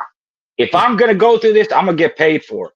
So who do I go to? I go to somebody that has money, and I'm gonna get 17%. Some people evil, man. That's foul business. That's bad business, though. That's bad business. I mean, the kid's gonna suffer, man. He's not gonna see his dad. He does. He's gonna see him, whatever. And people don't take that into account. If you have children, who does it affect the most? All this negative shit, kids. Exactly. And then they grow up all fucked up, and nobody wants to take responsibility for it. So like we were talking earlier about the games, they put all that shit. Well, who's allowing them to do that? The kid's doing it because that's what he learned. Whose fault is it? The parent. But they don't want to take responsibility for it. They don't want to say, I fucked up. I got to change shit. Not do that. They want them out of sight, out of mind, so they're not bothering them. The only reason I got married and me and Angie got together young was to have a family. That was my intention from a kid because that's the way I grew up. That's what I wanted. There's a lot of dynamics to it. Do you feel? Hey, check this out, though, Mr. Garcia. Do you feel that you love your oldest a little bit more than them younger ones? No, I just like him better because he's a boy, and he don't come and he don't come with all the craziness. I have to deal with the craziness of the girls all the time because they're vocal and they're emotional, and that's how women act. Emotion. So you got to learn how to deal with that. Right. But regardless of who's what and whatever, somebody has to be in charge. So if I tell them, shut up and sit down and stop arguing with your mother, don't matter if you're a boy or a girl. That's the way it is. Yep. I always try to let mine know. Yep. Same thing. I'm trying to let them know. And I was going to say they don't like it and they rebel against it. But you'll find out when they've been influenced that way, family oriented, when they grow up, they do the same shit that you did. Same thing, because they see the benefits of it. They see what it does to their children. Now they grow up and the kid get educated, goes to work or goes to the military or does something. And they're not bummed lying around doing nothing. And they forget it's just like the dogs with the traits. They have our traits. So we're trying to guide them with the traits that we know we saw in ourselves, and we're trying to guide them as in, dude, when I see that happening, when that happened to me, I had to leave the room or I had to go calm down. Otherwise, that trait in you that I got in me, you're going to explode and make a mistake, Yeah. So I try to tell them it's not about I love one of you more. I see so much more of me in the other one that I got to be on that other one. Because otherwise he gonna make them bad mistakes like I did, Yeah. And believe me, I talk all good because that's my intention. I'm putting out the good stuff with my family, dogs, and all that. That doesn't mean there ain't a lot of shit to go along with it. You learn how to deal with it. You learn it. What are you gonna do about it? So once you accept that and acknowledge that's the way life is, then you can do something about it. You can adjust, you can improve, and hopefully your kids will be better than you, because that's all our parents wanted and grandparents. You want the next generation to be better than you, not have to suffer so much, be more educated, be a better version. And if you do that, you're okay. And you kind of, all that bad shit kind of goes to the wayside, because you see how it got you to this point. It made you what you were, what you are. So I don't have all the answers. I ain't perfect. My wife is perfect because she told me to say that, but you know, that's the way things go. I always say that. It sounds stupid sometimes. What are you gonna do about it? You know, what are you gonna do about it? Nothing. You're gonna let it get the better. You're gonna quit. That a lot of that stuff comes from the dog. You're just gonna quit and give up, and that's it. Well, maybe for a day or two, and then you got to get up and go to work again. Yeah, speaking of getting up and going, I'm still going over here. You know what I got on the ground over here? Both of you know what I got on the ground over here. I got to get back to it. Yeah. It's always a pleasure. Always a pleasure. I'm waiting for my mail. I'm ready to, you know what I mean, Mr. Garcia, I'm waiting for my mail. Yeah. But yeah, I hear Buck City, ABPT Radio. Salute to the chat. Y'all keep it popping. I'll talk to you guys soon, man. Y'all hang in there. Peace, brother. Woo! Good talk. Peace. Hey, you know, we always got to have good talks, you know, because sometimes we got to get into it, man. The presidential thing, you know, to me, it just seemed like a shit show. You know, I mean, it's a lot of jabs being thrown around, you know. Yeah. You know, they're playing. Buck, it's always been like that. It's just now it's in the open more. Whatever's going on today, it went 100 years ago. Whether you're talking about Garfield, whether you're talking about Roosevelt, whether you're talking about the founders of the country, always been there. It's just more open, and people realize they can get away with a lot of shit. They ain't have no repercussions. They have the money, they have the power, they can do whatever they want. They can influence and manipulate people and pay people off. So it's always been like that. You know, Ulysses S. Grant went through a lot more shit than Trump is going through or Biden is going through. He was accused of you know, embezzling money and playing favorites, you know, paying his people who supported him, paying him off, and having his relatives involved in his presidency. And it didn't stick then. So I don't know with any politician how much is going to stick, but it's not anything new. It's just more open, because somewhere along the line, somebody figured I can do whatever the hell I want. It can't do shit to me. Once in a while it happens. Yeah. But not too often. So when it comes to politics, you know, in this thing, and I don't get into politics too much because I'm an ex-felon, I can't vote. So what the hell does my, you know, opinion matter? But I would say this: Biden been almost 4 years. Trump was in 4 years. Were things better with Trump, or were they better with Biden for you, for anybody individually? I'm not gonna lie. Just on a personal level, and I went through a lot of shit, you know, the whole turmoil, I went through a lot of shit, but it just seems to me, of course, I'm just a little small, little micro, little piece of the planet, but it seemed to me like I had a better time with Trump. Well, me too. Financially, too. I'm a business owner, so I got more taxes back. Anybody knows the gas was cheaper, food was cheaper. Right. We had more businesses here.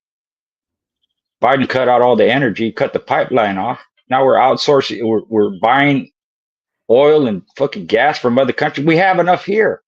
It ain't gonna run out. They knew that when they first instituted, you know, drilling for oil.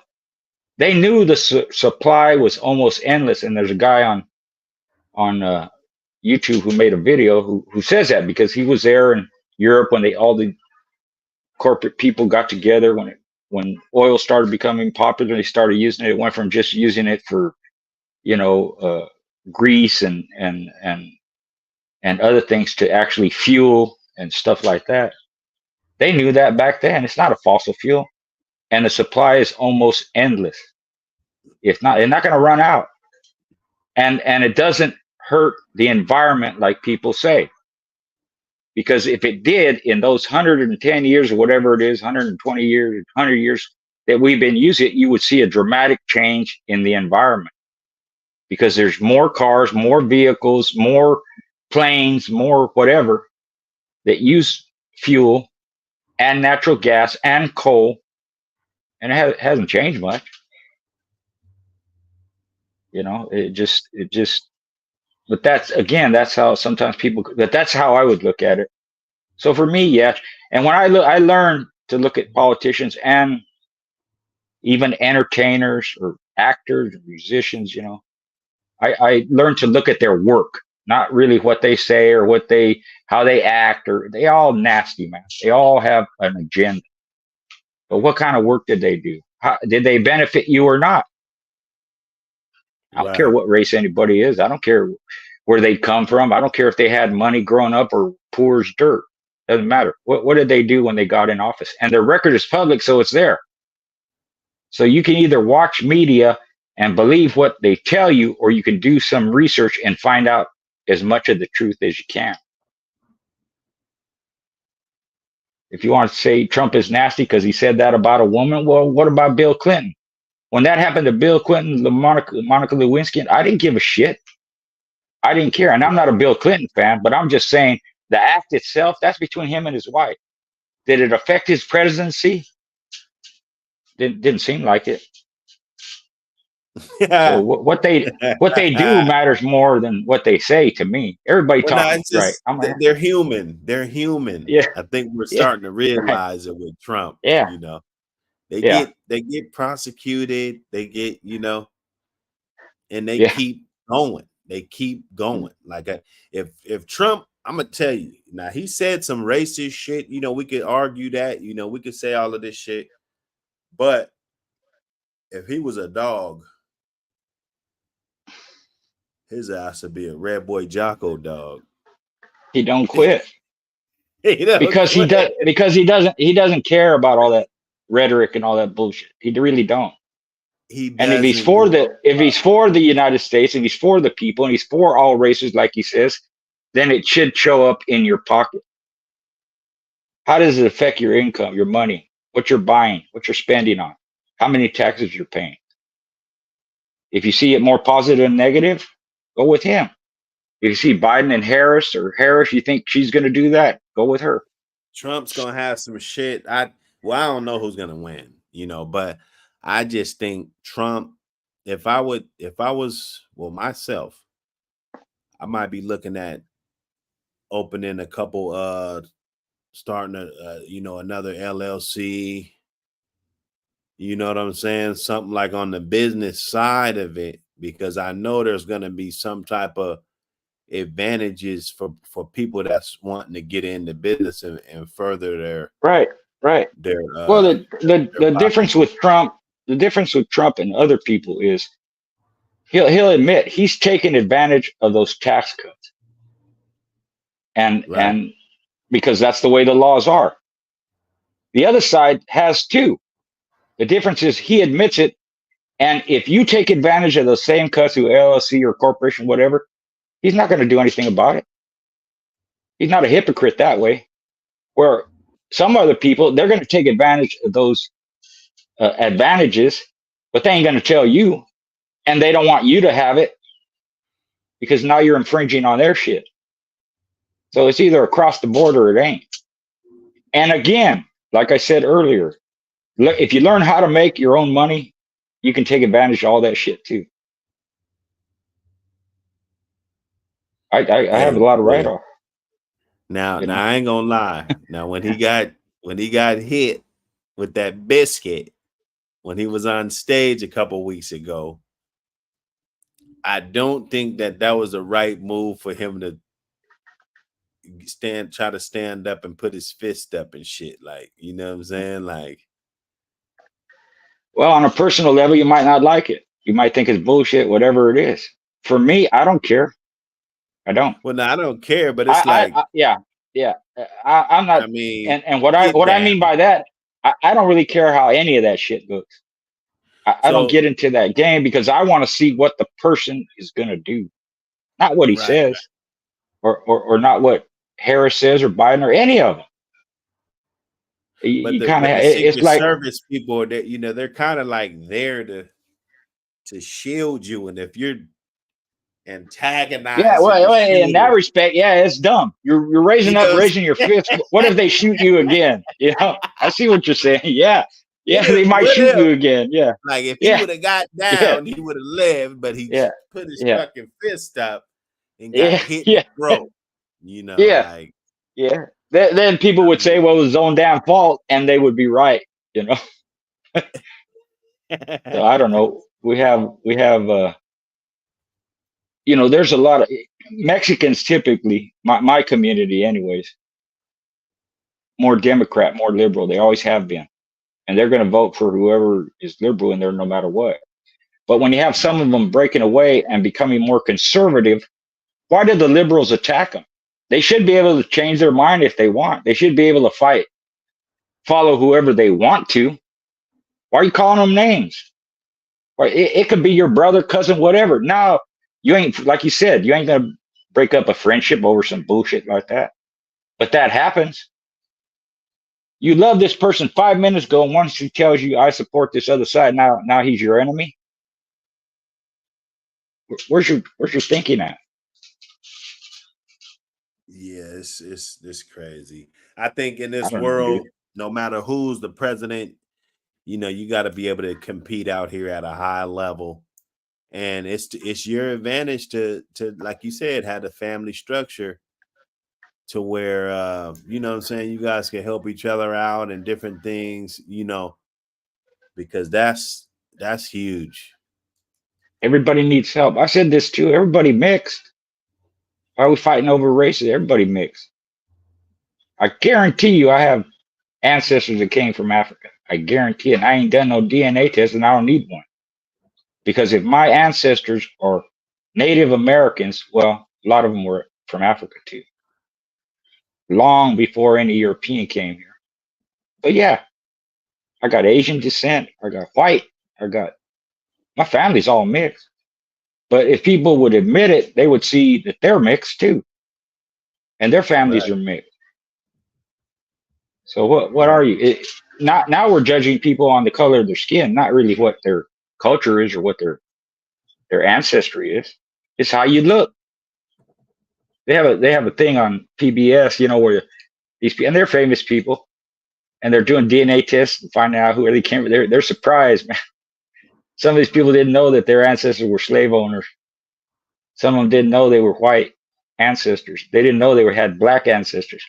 Lily white people, and their great grandfather was African American. It shouldn't be a surprise. The whole world is that way. You have people crossing continents and producing children here and there and marrying and whatever, even by force. You still Right. mix. If the Moors were in Africa for 500 years, we're in Spain for 500 years, and the Spaniards came to America and started making babies, you don't think that they have African blood in them? That's a long fucking time. We'll never see 500 years. So every Spaniard in today's time, every Hispanic in today's time, or Latino, has African blood in them. Yeah, no, for sure. It's they trace some of my DNA on my mom's side, and it was traced back to a white lady in England, and she had a baby with a slave, and so they cast him off, or cast the baby. She had to get rid of the baby or some shit. Right. Then they traced it. Of course, it's just more slave lineage from there, And yeah, man, they traced that shit all the way back. She was actually from royalty too. And then she basically denounced that side of the family, which is my side of the family, you know. Right. Yeah. So, and don't take this the wrong way, but good thing about tracing your family like that, if you have ancestors who were slaves, is they kept records of all those people because they were property. So that's how we know where people come from sometimes. And in other communities, you don't have no record. You go back to your great grandparents, and that's about it. We know they come from Ireland. We know they come from England. We know they come from, Brazil, whatever it is. But because they kept accurate records of all the slave trade, that lineage is being able to be researched. And a lot of times, what we call race, it's more culture, the way people behave, where they come from, how they act, what their influences are. Because with all these different colors, if you take one particular color, the culture is not the same. You have white people as rich as fuck, and you have them dirt poor. So it's not the color. The same with black people. I love history. The first black millionaire woman was in 1920. She was a millionaire. The first black millionaire was in the 1800s. And yeah, it ain't a lot of them, but it's not like they weren't entrepreneurs and business owners and dealt with all that racism and hate and all that shit and made something of themselves. So that would be the example I would be looking at. How did they do it? And maybe I could do it. Especially it was tougher back then. Shit, imagine that. Yeah. And I ain't rich, I'm a business owner, whatever, but I don't have a lot of money, but it's enough and I'm good. Right. Now you're supposed to make your situation comfortable, Yeah. I don't worry about shit. As long as I got cigarettes and my truck runs, I'm good. Angie does whatever the hell she wants. I don't care. Yeah, I want to definitely, look at ways to financial freedom. I think that's huge, so you can be able to do what you really want to do with life and enjoy life. And unfortunately, you got to play that fucking game, man. You got to get involved in shit that might rub you the wrong way, or you feel like you're part of this group. So what, man? So what? If it's based on you're trying to take care of your family, your wife, your kids, grandkids, nieces, nephews, whatever, mom, dad, gives a shit. As long as you don't do anything illegal and you follow the rules, take advantage of it. Why not? I don't see anything wrong with it. It's the reason you're doing it that should matter, not how it's done, as long as it's done legally. But there's all kinds of shit you can do. Takes time. And I'm glad you have a lot more time than I do, because once you get all your shit, and it takes time to do that. You could announce you're going to do something. It may take you 5 years to get to that point. So what? Right. It took Carnegie 30 years to get to where he was at. And the same thing with Ford and all them other guys. They didn't start off with this idea and make a ton of money. They had failures and they went broke more than once, but they stuck to it. And their kids benefited from it. The Rothschild, all them guys. Whether you think they're evil or whatever it is, it's the model that you should be following. And you don't have to be evil like they were. Do it for some good. And if you want to get out and help your community, you want to donate money or your time or whatever, do that too. You want to get into politics, get in there, see if you can make a difference on a local level, and then maybe go from there. But if you have people attacking you, oh, now you're a politician, you're going to be, corrupt and all that shit. Don't let that stop you, because you don't have to be corrupt. You don't have to embezzle money. Right. You don't have to sell drugs if you don't want to. Right. That's one thing. This new age with the technology and everything, and YouTube and everything, it really showed me that there is a million different ways of making money besides illegal shit, you know? Yeah. You sleep better at night too. Right. No matter what. We've all done illegal shit, or not all, but we know a lot of people that have, and myself included. There's always that cloud over your head. Oh, you got to worry about this, worry about that. And then when the shit happens, you got to deal with it. And it affects your family, it affects yourself. You may lose everything. So if you do it the other way, you don't have as many headaches and you sleep better at night. And it's going to take longer. But whatever it is you did, you earned it with your own sweat, blood, sweat, and tears. You can feel good about yourself. And if you're helping your kids, it takes the weight off your shoulders. I don't have to worry shit about me. My kids are taken care of. That's how I look at it. Everybody don't look at it that way. And that's why I don't talk a lot of this stuff, because I'm not trying to tell people what to do. And I'm not telling them my way is the best way.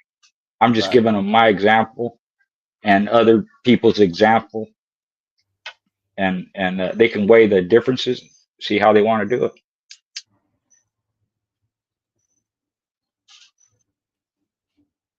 Some people ain't gonna like what I say, man. I'm telling you. They get Schoolboy. I didn't know you thought that way. Well, you never asked me. Hey, man, this is hey, we can all agree to disagree. You know, we should be able to. Yeah, I mean, even racial slurs towards me or whatever, they don't bother me. It's just words. I don't give a shit. If it really bothered me, I'm gonna do something about it. And I have when I was younger. But now, man, I let it slide off, because it's people's ignorance generally that why they speak that way. I mean, you definitely do more damage to yourself retaliating off of that shit. You would. I mean, I understand about the respect thing, and I get it. Yeah. But yeah, I mean, you just can't. What's the reality? Everybody. I mean, you got to get. What's the reality? My thing is, if you're gonna get I'll one, give you got to get them all. Yeah, I'll give you an example. They had a thing on Danny Trejo, right? Everybody knows, rough life, tough guy. But he's older now. He had a problem at some parade. He gets down, confront the guy. They beat him up, knocked him down, knocked his friend too. You're too old to be doing that, dude. If you're going to get in a confrontation like that, why don't you take a bat out and swing it at their head? If it's going to go that far. But a 60, 70-year-old man out there fist fighting with a 20, 30-year-old kid, you're probably going to lose. It doesn't matter how tough you used to be. You ain't tough like that no more. Right. I'm just saying. I ain't gonna, somebody comes to my house, I'm not going to fight them. I'll stab them or shoot them, man. Waste my time. Yeah, exactly. Yeah, exactly. I mean, and I'm not a tough guy. I'm not saying it. Just I don't see the. Yeah. Well, no, you just see the benefit of it. Man, you got to be a man. Like, you know what that is. If I say I'm a protector, then I got to protect. You're right. If I say I'm a protector, I got to protect. Which bear are you worried about if you go in the wild? Which one? Yeah, the cub or the mother bear, the mom. Right? Yeah, that's right. Yeah, you gotta worry about that. So you go to somebody's house, you most likely you're gonna have to be worried about the dad, bro. You know, because the dad, no matter if he's 2 foot tall, he has a job. He's DNA coded to protect that household. That's true. It doesn't matter by any means, you know. Now we could bend the law and do all this weirdo shit, but at the end of the day, if somebody comes across that threshold, that's your responsibility as a man to protect this family. You know, that's your lineage, that's your bloodline. And it's one of the reasons why women marry certain men that are like that. Exactly. That's why they do it. Exactly. Because you know, I mentioned this too. My grandson's involved in boxing, right? That's a sport. That's a fight. That's what it is. Maybe he'll take it far. Maybe he won't. But, and I've helped him like I did all my kids, grandkids, you know, talking about defense and how to fight and do whatever little bit I know. I try and teach him. Right. But that boxing, and that street fight are two different things. Street fight is survival. So in that realm, I teach them different. It ain't about punching somebody or kicking somebody. It's about poking their eyes out, hitting them in the throat. If you get close to them, bite them in the face, bite them in the ear, smash their nose. That's survival. And if you're in a street fight and it lasts more than a few seconds, your chances of coming out unhurt or alive lessen. So it ain't the same thing. And you know, that come from, because I see all these comparisons. What's better in a street fight, MMA or boxing or this and that? And they give their reasons. And that's what I put. Street fight ain't sports. It ain't boxing. It ain't MMA. Them moves could cost you because it takes too long. Now, if you pop somebody in the head, you knock them out in a street fight, that's great. You won. But if you don't, what are you going to do? They get that close to you in your face, what are you going to do? And that's how I teach my kids. They could be 200 pounds and you could be 120 pounds. If you poke them in the eye or kick them in the nuts, it's going to have a lot of effect. That might give you the victory. Yeah, nah, for real. But people think, you know, I got to man up and I got to put my fists up and I got to fight and I got to use this technique. Fuck all that technique. Survive, live. Because if you get knocked down, you don't know what they're going to do to you. They might stomp you into the ground and kill you. Yeah, you might not even know what happened. That's right. And then you're dead and your family got to bury and all that. Right. You know? Exactly. Which has happened. And some dudes don't know how to stop. You know, and then they with won't all this stop. Social media shit, it's like shit. Let me whip his Exactly. ass because I'm about to be on social media. You know? Exactly. So that's so most especially likely you're gonna get stomped the fuck out. You know? That's right. Or you're gonna stomp somebody, and for the same reason, social media and all this shit, you're gonna kill somebody. Exactly. And you can talk about that all you want, but you're gonna be in prison or whatever. Yeah, it doesn't happen every time, but for the guys that it did happen to, yep, man, that's where they're at. Yeah. Because you think you have to be a man and fight fair and use skill and all that bullshit. Like I said, it's survival, and I teach that especially with my kids. So most of my family, except me, they have concealed carry permits. They have pepper spray. They got them electronic, whatever. They got whatever, dude. You know, and they learn how to use it. They go to these classes like normal people do, regular people do, and learn and get their certificate and all that shit. Hey, because they have family.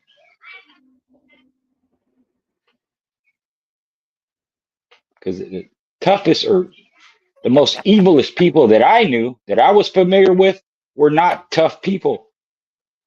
They scared. That's why they pull out a gun. That's why they sneak up behind you.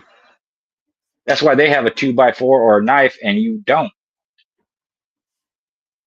So it ain't these big, tall, strong, 250-pound guys that can bench press 300 pounds. It ain't them that are the toughest. Well, yeah, you're right. Because that guy that got up on that roof and hit the president, he was about 125 pounds. Little nerdy, skinny guy, you know, that could be influenced by somebody probably. So what's the stereotype though? Like, 'cause I've been stereotyped a lot. Like I've been on one side of the street, walking down the street, and I seen people just cross the fucking street, bro. You know, it happened. You know, it happened. Well, right? What's the stereotype now? That's a good preventative. And just like any serial killer, whether it's John Wayne Gacy or Ted Bundy or that kid you're talking about, it's the stereotype don't fit them. They look regular people. They you know, what's his name used to work for Kennedy, Ted Bundy. He was a press secretary or some shit. He's educated, went to Harvard. Not that big, not that tough, not that strong. They're twisted in their mind, first thing. The other thing is they're scared. They have to have an advantage.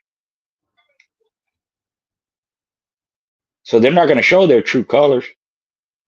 You know, when that Hannibal Lecter came out, my brother, he's very well educated, a lot smarter than me. People think I'm smart. My brother's smart, and anybody that knows him will say that.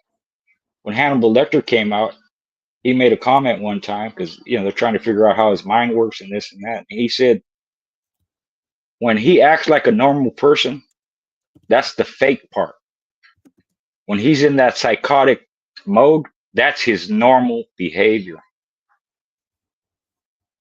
So that's what people like him and other people, that's what they do. They're faking you in real life. They're nice and, you know, humble and feeble and skinny and all that.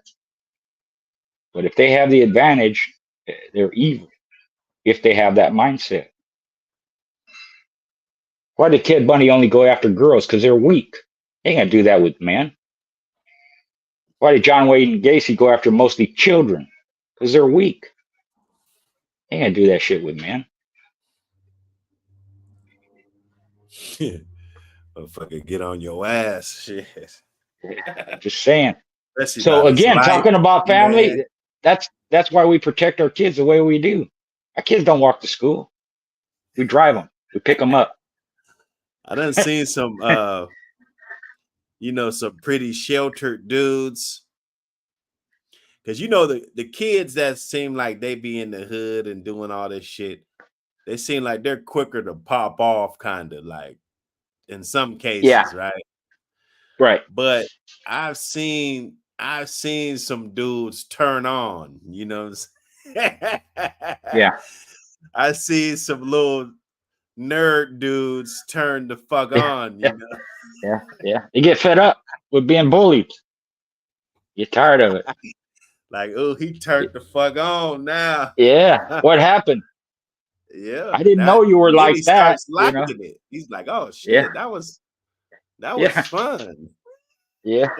Yeah. Damn. I'm just saying. Yes, sir. Just, you know, there's a lot of dynamics, man, and you have control for the most part of your own situation. So how are you going to live? How are you going to influence your kids? How are we influencing people here online about dogs? I'm going to give them history. I'm going to give them knowledge. I'm going to give them my experience. I'm going to give them what I saw. And I'm not going to deviate too much from that. I'm not going to embellish it, things that happen or lie. And I'm going to talk about my wins. I'm going to talk about my losses. And because if you don't, it's gonna catch up with you. You know, somebody's gonna catch you. Fight too. Yeah. Well, they can if they know how to fight. Look at Alexis Arguello. They call him the explosive thin man. Power in his punches, and he was 5'9", 126 heads too. Yeah. I mean, that's the beauty of it. Just like the dogs, they come in all different. That's why I like them so much. One of the reasons I like boxing. Doesn't matter where you come from. Doesn't matter what race you are. Doesn't matter how tall or how short or how thin or how heavy or muscle or none of that stuff. If you're good, you're good. And with the dogs, it's the same way. The weight range is all over the board. Different shapes, sizes, structures, mentality, disposition, style, ability, athleticism, all different. That's where you get heavy competition. Who's going to win? So when they say a stifle dog always wins, bullshit. Stifle dog always beat a head dog, bullshit. Head dog always beat a stifle dog, bullshit. That ain't true. Them short, squatty, bully son dogs, they can't this and that, bullshit. I've had them and I've seen them. And the tall, well-structured dog has advantages, yeah. But he gets beat too sometimes. How does that happen? A lot of different factors. Shit happens. It happens. And there's different factors. There's reasons why. There's reasons why it happens. And if you have some kind of, experience in it, you can pinpoint it. One was conditioned better than the other. one utilized his style better than the other. Yeah. Maybe one already experienced a motherfucker back there and he ain't going for it. There you go. There you go. And if one never experienced it, he might panic when they hit him back there. You might just let a motherfucker back there. Yeah. Oh shit. What do I do now? I'm out of here. I'm out of here. Yeah, these hounds, man. A lot of similarities. You know, it's a good time. I just, you know, like I said, I didn't know exactly what you're talking about. I didn't even read the thing because I was addressing that other issue. But it's a good topic. I wish I'd have heard the people you had on previously. I'll go back and listen to them. They probably made some good points. I'm sure they did. You have a tendency to have people on that can make some kind of an impact in a positive way. Yeah, now we definitely branch out to different people to, you know, get the perspective. But I knew you definitely could jump on some of these topics. Yeah. And like we could talk about the presidency and, you know, everything, but at the end of the day, we got to put ourselves and our family in a position to weather the storm, no matter who is president, you know. You got to be able to be a chameleon. Like, if the world is changing to this or they going this way, hey, you got to have somebody and you got to educate your household to be able to adapt to that, you know? Yeah, that's what deal with it. Because the presidency changes every 4 years or 8 years, depending. Yeah, so it's always somebody new and different coming in. And local laws change and local politicians change and ordinance, everything changes. So again, what are you going to do about it? You know, if they don't, you know, they have tethering laws in your city or whatever, you got to adapt to that. But it shouldn't take away from you, you know, taking good care of your animals, feeding them right, exercising them. Just figure out a different way to do it. Right. And it may cost you more money too. You know, a chain setup as compared to a kennel, but the dogs always cost money. My kids always cost money. They grown, man, and make more money than I do, and I still got to help them. Right. But you know, I took that on. That's my responsibility. I can't bitch about it now. I actually enjoy it. You know.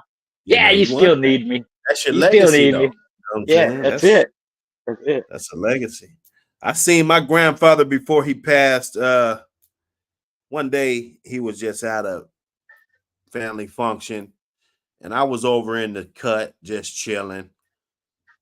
And I was just kind of observing everything, and I saw him just like sitting like kind of in the middle of it, but kind of off to the side a little bit.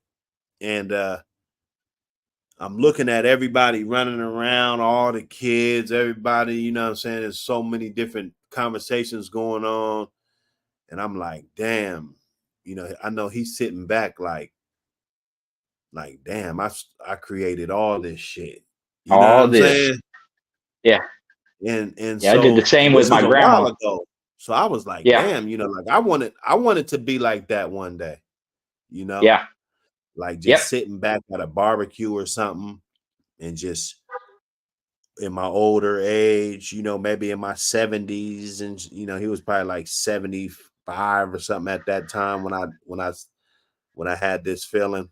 And man, that'd be cool, man. You got great grandkids, great, you know what I'm saying? You got all of this.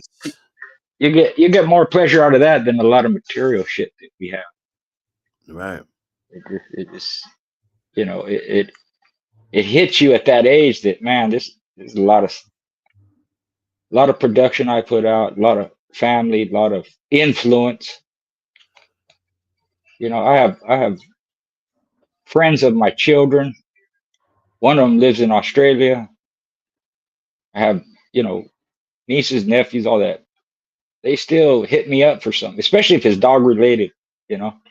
Oh, what do I do about this? Oh, what do I do about that? They'll message me. Hey, Dad, I have this problem. Can you help me? Yeah.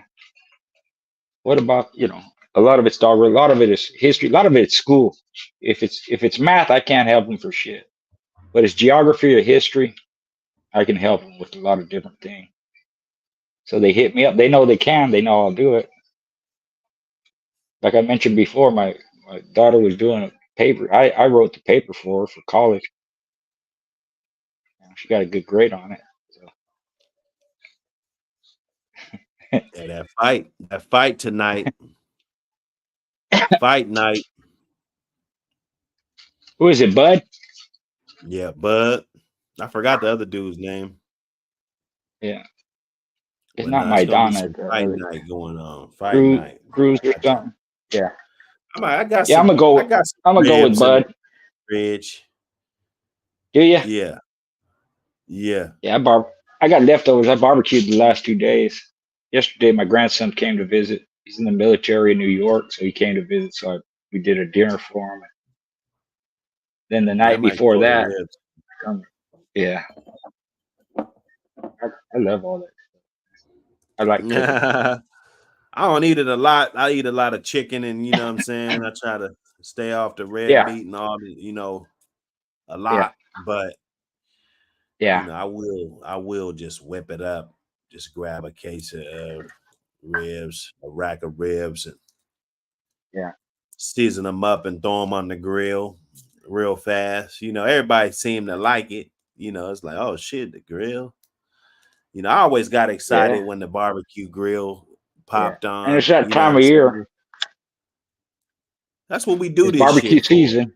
The barbecues and shit. Yeah. Half the time I don't even eat my own food, but I enjoy seeing people eat it. And I always ask, I'm like I don't know, man. Is it good? Do you like it? Are you sure? Like that, like little fucking whatever, Right. Yeah, Dad, Yeah, exactly. And, that's how I was on Father's Day. I didn't even I think I barbecued. I just like it, man.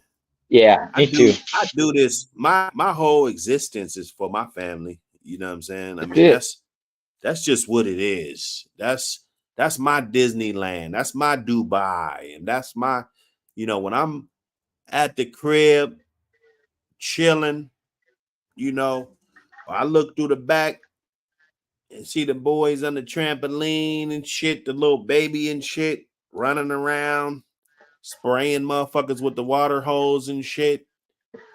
That's Dubai for me. It is. Nice. Yeah. I'm the same way. Nothing better than that, bro. Yeah. Yeah. People always ask me too,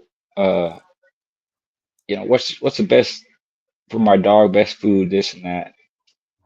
And I just tell them there ain't no best. Find a good balanced meal.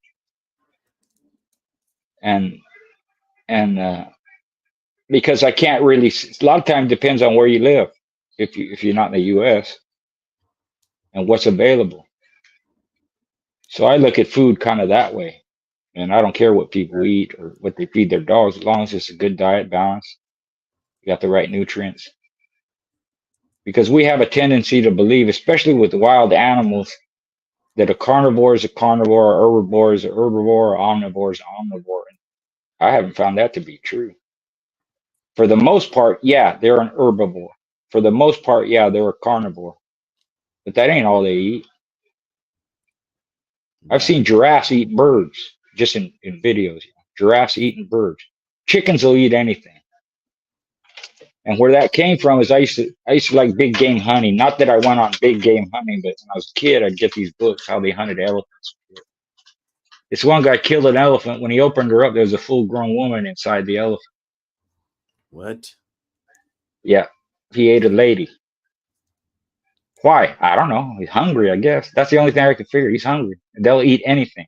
And I've seen that with coyotes and foxes and chickens and pigs and ducks. And they eat anything. And with carnivores, especially canines and felines, people think, well, they get the carbs and they get the nutrients from the belly and the organs and all that. That's true. But I've seen coyotes eating apples. and eating berries and eating grass, and they eat bugs, and they'll eat almost any carrion, whole meat. But I've also seen pigs and goats do the same thing, and chickens especially. They'll become cannibalistic. They'll eat their own kind if it's dead. So animals, regardless of what we think of them, will eat almost anything. So herbivore is not totally herbivore. Carnivore is not totally carnivore. And that's just from my observation. And I guess if people looked it up, they looked on YouTube, there's all kinds of videos, you know. Like I said, I seen a video of a giraffe eating birds. They catch these birds out of the tree and they eat them, swallow them whole. Mother Nature knows, I guess, what they need. So when it comes to the dogs, find a balanced diet. You like to feed chicken, feed chicken. You like to feed beef, feed beef. You like to feed fish, feed fish. You like grains and all, you know, there's so much information and misinformation, and it's always changing back and forth. This is not good for you now. This is good for you. This is bad now. It's good. And it goes, I don't know, man. So because my father was poor and they ate whatever the hell they could eat, that's kind of the way I grew up. You just eat whatever you like. But if you're active, and if something causes you a problem, of course, don't eat it. So if you don't like it, don't eat it. If you're allergic to it, don't eat it. If it upsets your stomach or whatever, don't eat it. But other than that, if you monitor your food and you active, a lot of that stuff that's supposed to hurt you don't hurt you. Like raisins. Everybody know you're not supposed to feed dog raisins. I read a thing online where one raisin can kill your dog. Well, I fed my dog a whole box full of raisins. Didn't do shit to him. Before I knew that information, I wouldn't do it now, I guess, but it didn't affect him because I raised my dogs to eat anything. And they would eat anything. And that's part of their instincts. And now I'm seeing dogs that are picky and allergic. That just don't come about. Why Maybe would it's a the way raisin they're. fuck up a dog though? It's toxic to them somehow. Oh wow. And there's a lot of stuff. Don't give your dogs avocados. Well, shit, we're Mexican. Of course, I'm gonna give my dog avocado. If I got guacamole, the dog got guacamole. You know. Right. So I don't know how things change or if they really did change. And a lot of it with the dog food and all, it's the processing method. It's not actually the food. Because it's corn. If corn is bad for you, then Mexico and Central America and South America, they wouldn't be eating nothing. That's all they eat is corn. But they process it different than most people do, which they either boil the shit out of it. If it's whole corn, they boil it until that hard shell comes off and then they remove it. They have a process for doing that. They use lye to clean it and all this stuff. If it's tortillas or something, they grind the shit out of it till it's almost liquid to a pulp, you know. And us in the United States, we don't really do that. We eat whole corn, or we cook corn, you know, cream corn or whatever. And in the dog food, back in the day, the dog food I got, they cooked it to 400 degrees. And then after you do that and they process it, that's when you add the other nutrients. That's when you add the vitamins and minerals, trace elements, after it's cooked. And I looked online and I asked, you know, what temperature do they cook? Most dog food is cooked from 80 degrees to like 120 degrees or something. That's not good enough. Just me being in the grocery store industry knows that. There's a rule they have 40 to 140. So within that range is where the food is, how they determine whether you can get bacteria or whether it's. So 100, if it's cooked to 140, that's good. If it's below 40 degrees, then that's good to kill bacteria and stuff like that. In between that range, I wouldn't eat it.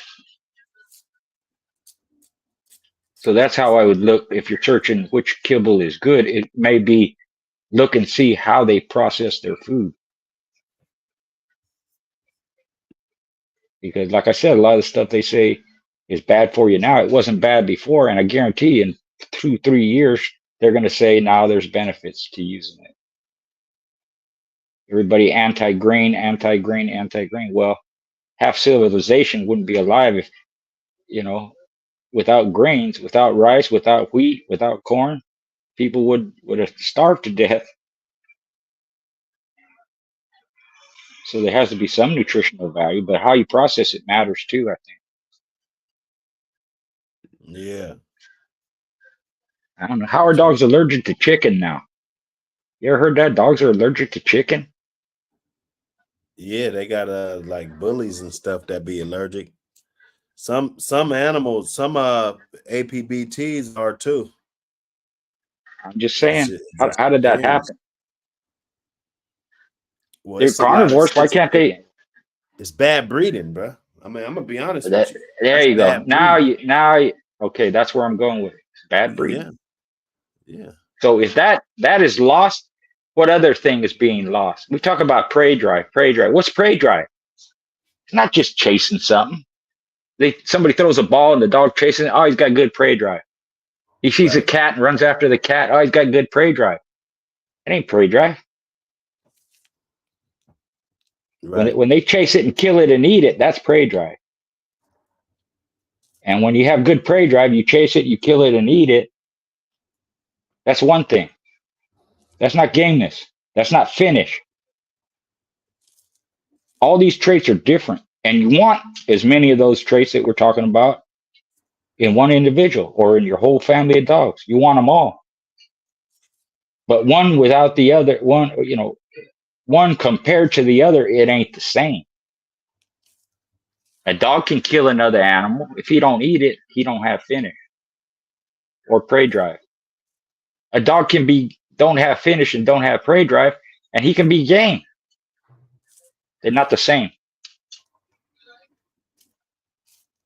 So when you see people facing their dogs off in videos and all this bullshit, that don't mean shit. Doesn't mean it's a good dog. Chasing a rat. It's a good sign. I like it. It acts good. That's a good acting. I mean, let's be honest. You want one that acts good like that. That's right. You do. But you can't make a determination on it and say it's this when you don't know.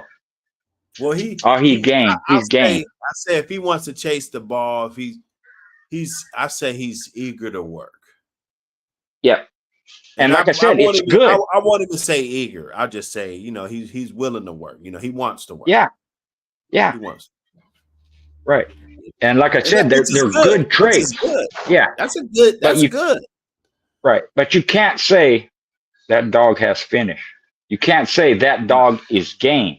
And that's where people get it twisted because they say it all the time. Oh, look at that pup. He's game. Look at he's chewing on that bone. He's got finish. He's a killer. Or he ate a whole bone. He's fighting with his litter mate. He's fighting with his litter mate. He fucking chewed a bone. Yeah. He cracked.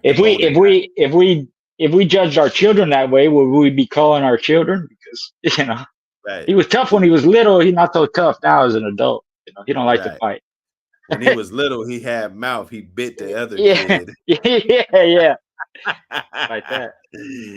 So everything should be scrutinized, and because it's not, then that's where we have these loss of traits.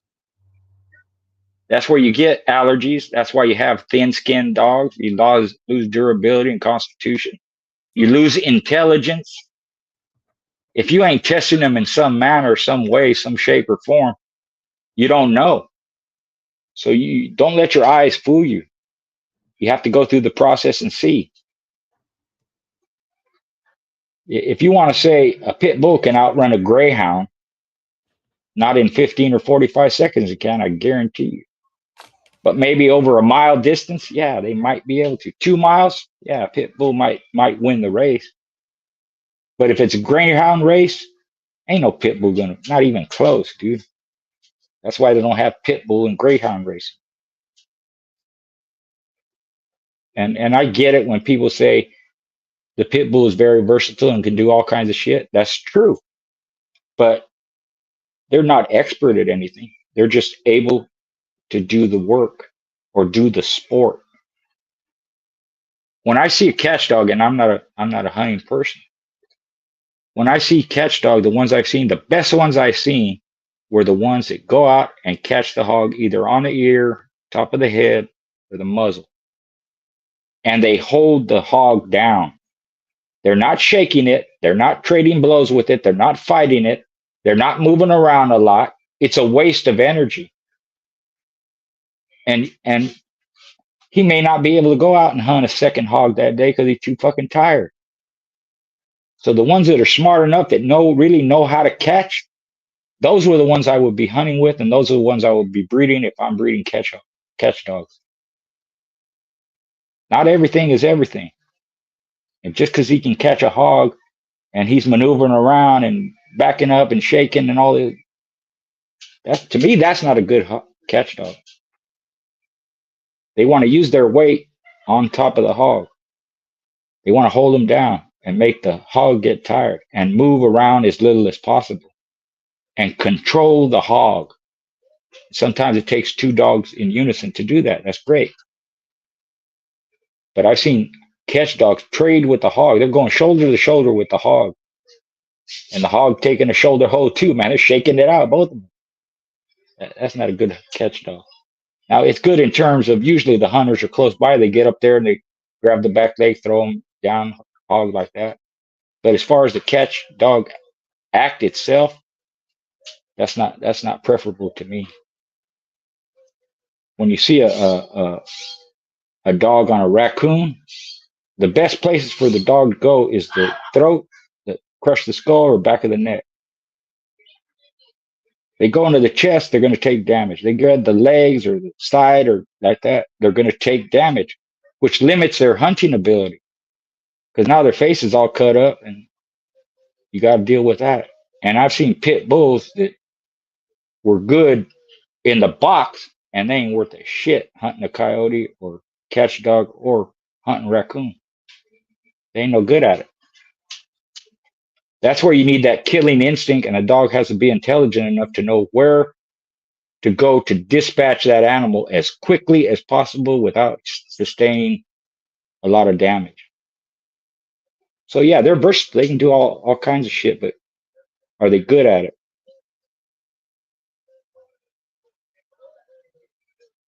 Yeah.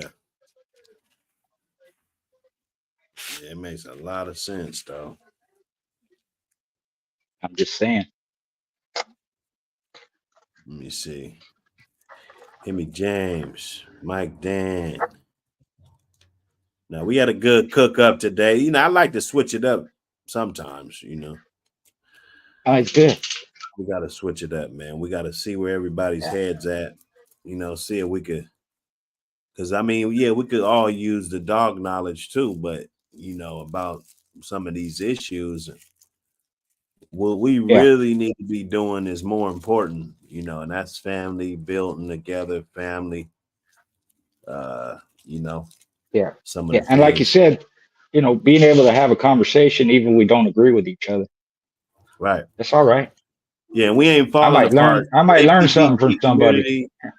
APBT community, we're not falling out if Kamala Harris or Donald Trump is president. You know, that's not. Yeah. I mean, come on. They like it. Somebody's gonna win. You know, like they can't just. If you like it, how's it gonna help you? If you don't like it, what are you gonna do about it? Exactly. You're gonna cry for really 4 years. Yeah, exactly. It really don't have to affect you where it's going to change your life. You know, I've said this before and I've said it my whole life. If I run out of money, I make more money. I know how to make money. So in that respect, we're never going to suffer because I know how to make money. And again, I'm not rich. I don't have millions of dollars. I'm 100 air or 1,000 air at best, you know, but nobody goes without. And somebody always needs something. My grandson broke his phone the other day. Well, guess who's paying for it? The dryer went out brand new fucking dryer. Not brand new, it's about 2 years old. Angie told me yesterday, dryer don't work. Okay. If it's under warranty, call them. If it ain't, buy a new one. But if she buys a new dryer, she's going to get a new washer too, because they have to match, you know? I don't know. Let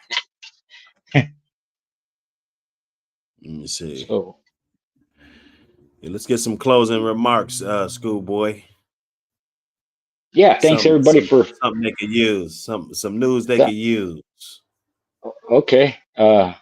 You know, I encourage people to, not just this channel, but any channel that you find that can give you good information and you can debate without all the drama and act like a man and speak a certain way, help the community, converse with others, teach others, learn from others, whether they're young or old.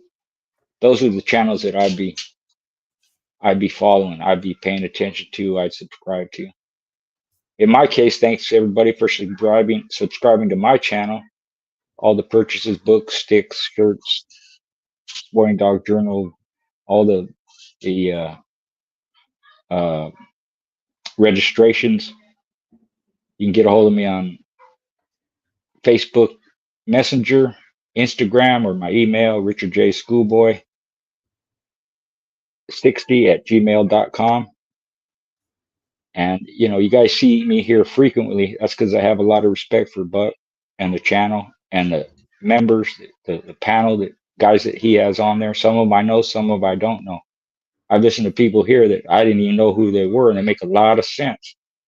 And they have experience in whatever endeavor they're in, even if it's a different breed of dog or business or whatever it is. So like-minded people tend to gather together. And if you have a problem with somebody, talk it out, hash it out. If it's that much of a problem, ignore them. Don't have nothing to deal with them. Don't let them influence your life negatively. Keep moving on. But once again, Buck, thanks for having me on. And salute to the panel and to everybody in the chat. I see a lot of familiar places. I'm glad for that. Dickie Foster always show up, man. A lot of these other people, Ween Moon and Sir Kennels, and now I'm gonna forget somebody's name, but there's a lot of people that support, and I have a lot of respect for them. Thanks again, Buck. Yes, sir. Appreciate you, Schoolboy. Yep, you know what it is, man. Buck World. Thanks y'all for watching the show. Salute Schoolboy for coming through, always dropping that good knowledge. Like I said, we switched it up a little bit. You know, it's good to talk about different topics. My thing is, you know, with the APBT community, I mean, 'cause we can only speak for our community first. You know what I'm saying? We're not, we are not about to fall out over who wins this presidential election. Yeah, you see some of the things going on. It's a lot of bickering back and forth, but all in all, we should all be focusing on how to put ourselves and our families and our yards and, you know, everything that we got going on in our life in a better position. So that in itself and helping others is probably going to occupy pretty much all your time, just like I'm about to go do. My little dude just got up. It's Saturday. Thank y'all for coming to the Wake and Bake. You know, we still ain't got no schedule yet, but, you know, we getting back to it, and appreciate y'all for popping up. Peace.